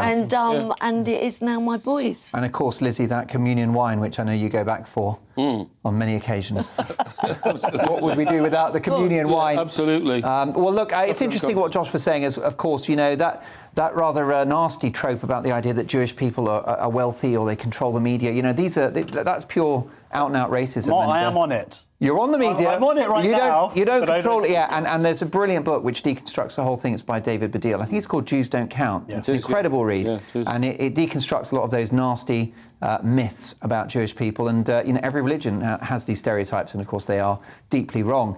So there you go. What an interesting conversation. I'll get to some of your emails about faith shortly. But next, we've got a great British game show. That's right. We're going to look at celebrities, what they did in a previous career. The game's called Second Comings. But in our news agenda next, are we a fattest society? We'll discuss that after this.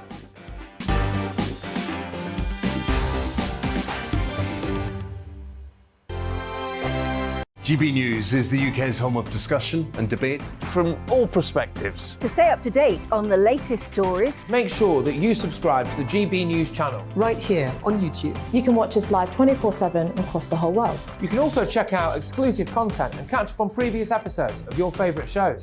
Every day, we ask the questions that you'd ask, so why not add your voice to the conversation in the comments section? Don't forget to subscribe. We are GB News, Britain's news channel. Every night at 11 on GB News, we bring you the next day's stories the day before. It's basically like time travel. If it's a big story, we'll cover it, guaranteed. But we'll also have some fun along the way. Big opinions, big laughs. Sometimes big hair. This is Headliners, the paper review show that won't send you to sleep like the others will. 11 p.m, 7 nights a week. Join us.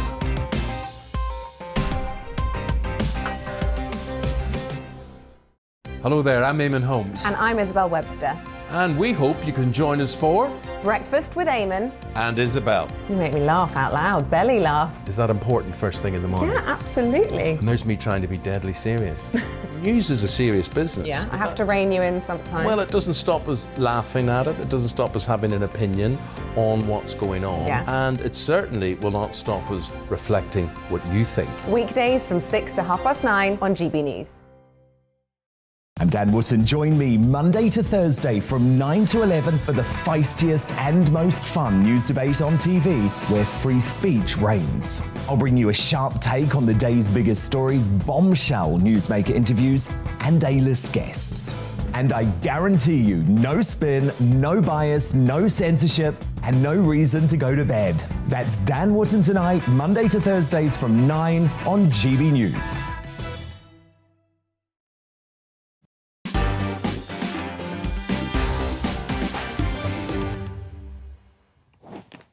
Brilliant email from Brenda, who says, Dear Mark, Justin Welby, the Archbishop of Canterbury, is far more of a politician than a spiritual leader. If ever the world needed faith and a turning back to God, it is now. So where is he? Of course, one of the scandals of the pandemic, in my view, is the spectre of churches closing their doors to parishioners. Surely when they needed Jesus or God, whoever your God happens to be, the most. But there you go. How about this on religion? Don says, religion is a matter of personal choice. I'm not in favour of browbeating people towards religion.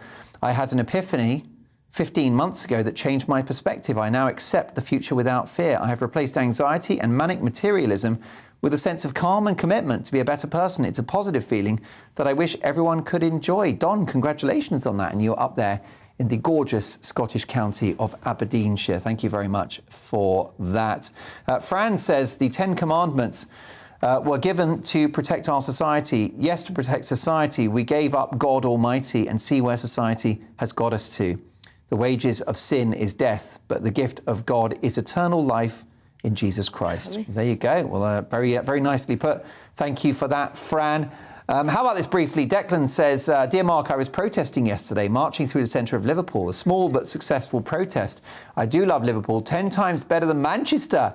You Scousers have a great sense of humour. There you go. We're bigging up Liverpool, which is one of the most beautiful cities in the country.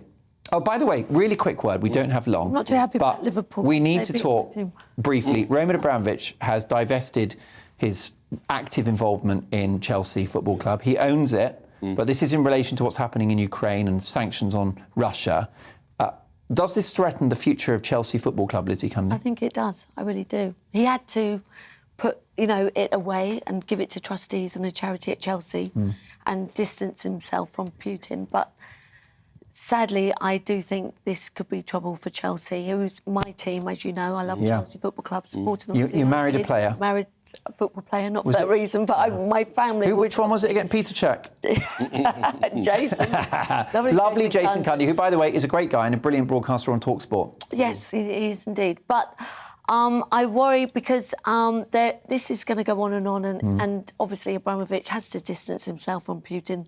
The fans agree with that. Yeah. And there's dilemma now that if he does walk away, the club owes him 1.5 billion. So what happens to Chelsea? Well, this was the worry when rich people take over football clubs. What happens if they run out of money? Yeah, they've been saying it for years about Abramovich. He'll get tired of it, he'll walk out. They said that from the start. He's been incredibly loyal to Chelsea. He's spent huge amounts of money, 1.5 billion, as Lizzie's pointed out. If he walks away, as Lizzie quite rightly says, does he call in the loans or does he not? Is he wealthy enough to write off the loans and say, no, that's my donation now to Chelsea? But it doesn't all go well. Even though Bruce Buck is the chairman of the charitable trust which now controls Chelsea, who was also, of course, the chairman, I think, wasn't he, of Chelsea. Yeah. So it's the same kind of people running it. It means that Mr. Abramovich's direct day-to-day control of the club has gone. And when that happens, it all falls apart. Well, if there's You have any to worry. link with Putin, I mean, the fans, Yeah, the pub itself can have nothing absolutely. to do with It's it. fatal. We watch with interest. Look, just a minute for this one, but it's an interesting story. The plus-size singer and songwriter Lizzo, of whom I'm a huge fan, is well known for challenging Hollywood's traditional beauty standards in recent years.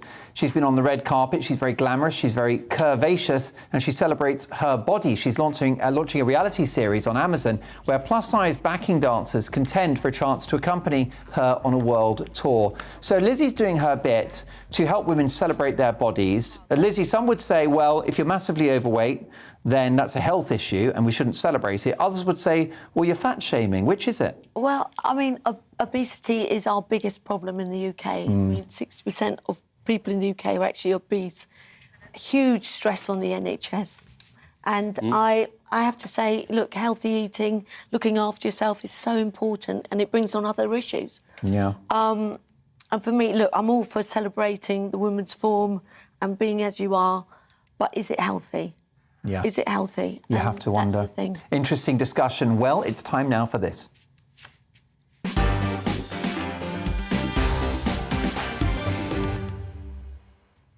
Yes, just enough time to play the Great British Game Show. Ukraine's President Volodymyr Zelensky has been viewed a hero, rightly so in my view, a hero of wartime leadership over the past few days amid his response to the Russian invasion of his homeland. But did you know that before his political career, he was a stand-up comedian? Josh Howie, watch this space. Hashtag never say never. He's also Jewish, so... Oh, come on. There we go. All the boxes. Can you tell Putin that?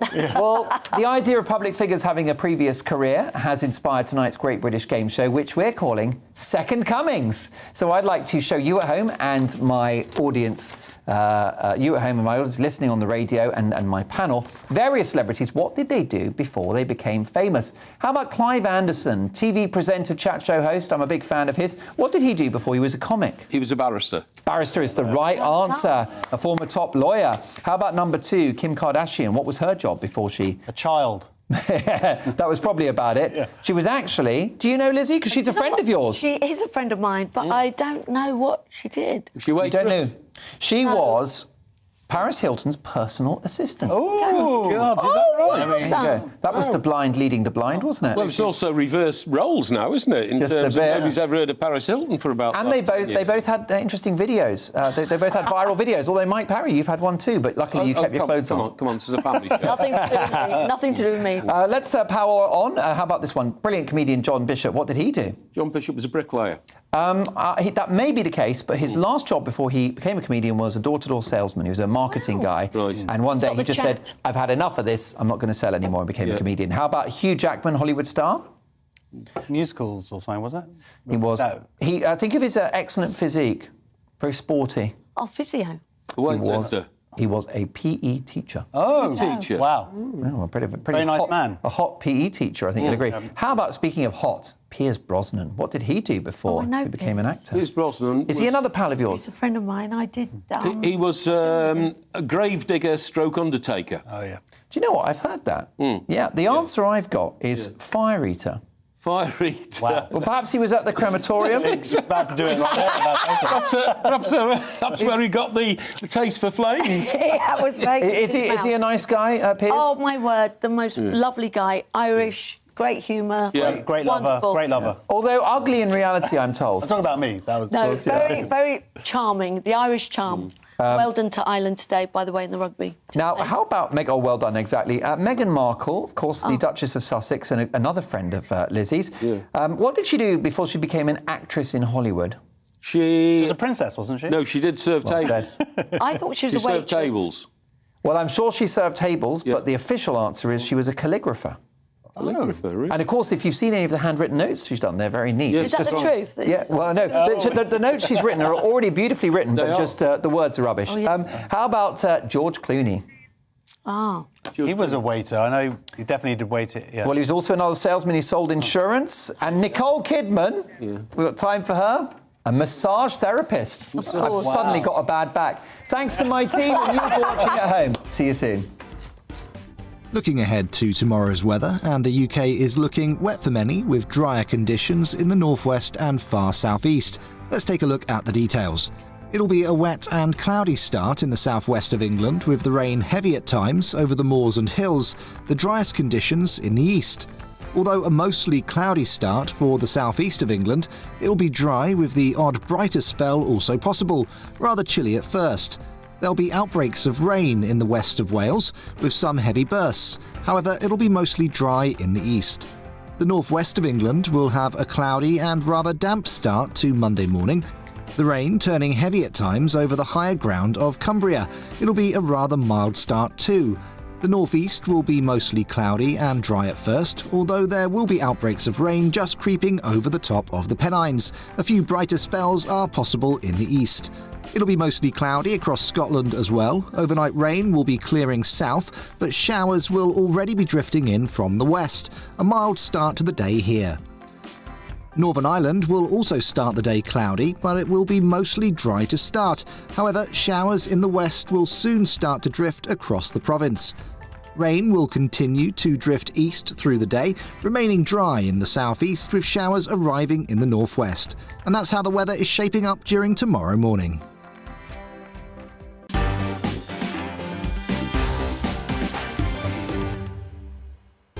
GB News is the UK's home of discussion and debate from all perspectives. To stay up to date on the latest stories, make sure that you subscribe to the GB News channel right here on YouTube. You can watch us live 24/7 across the whole world. You can also check out exclusive content and catch up on previous episodes of your favourite shows.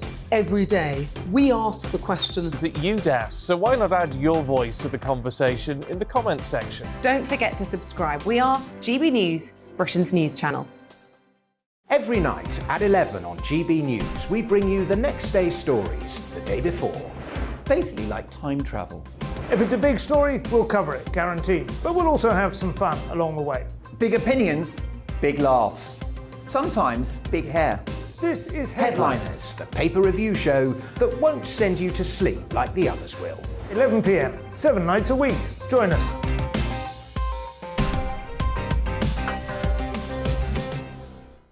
Hello there, I'm Eamon Holmes. And I'm Isabel Webster.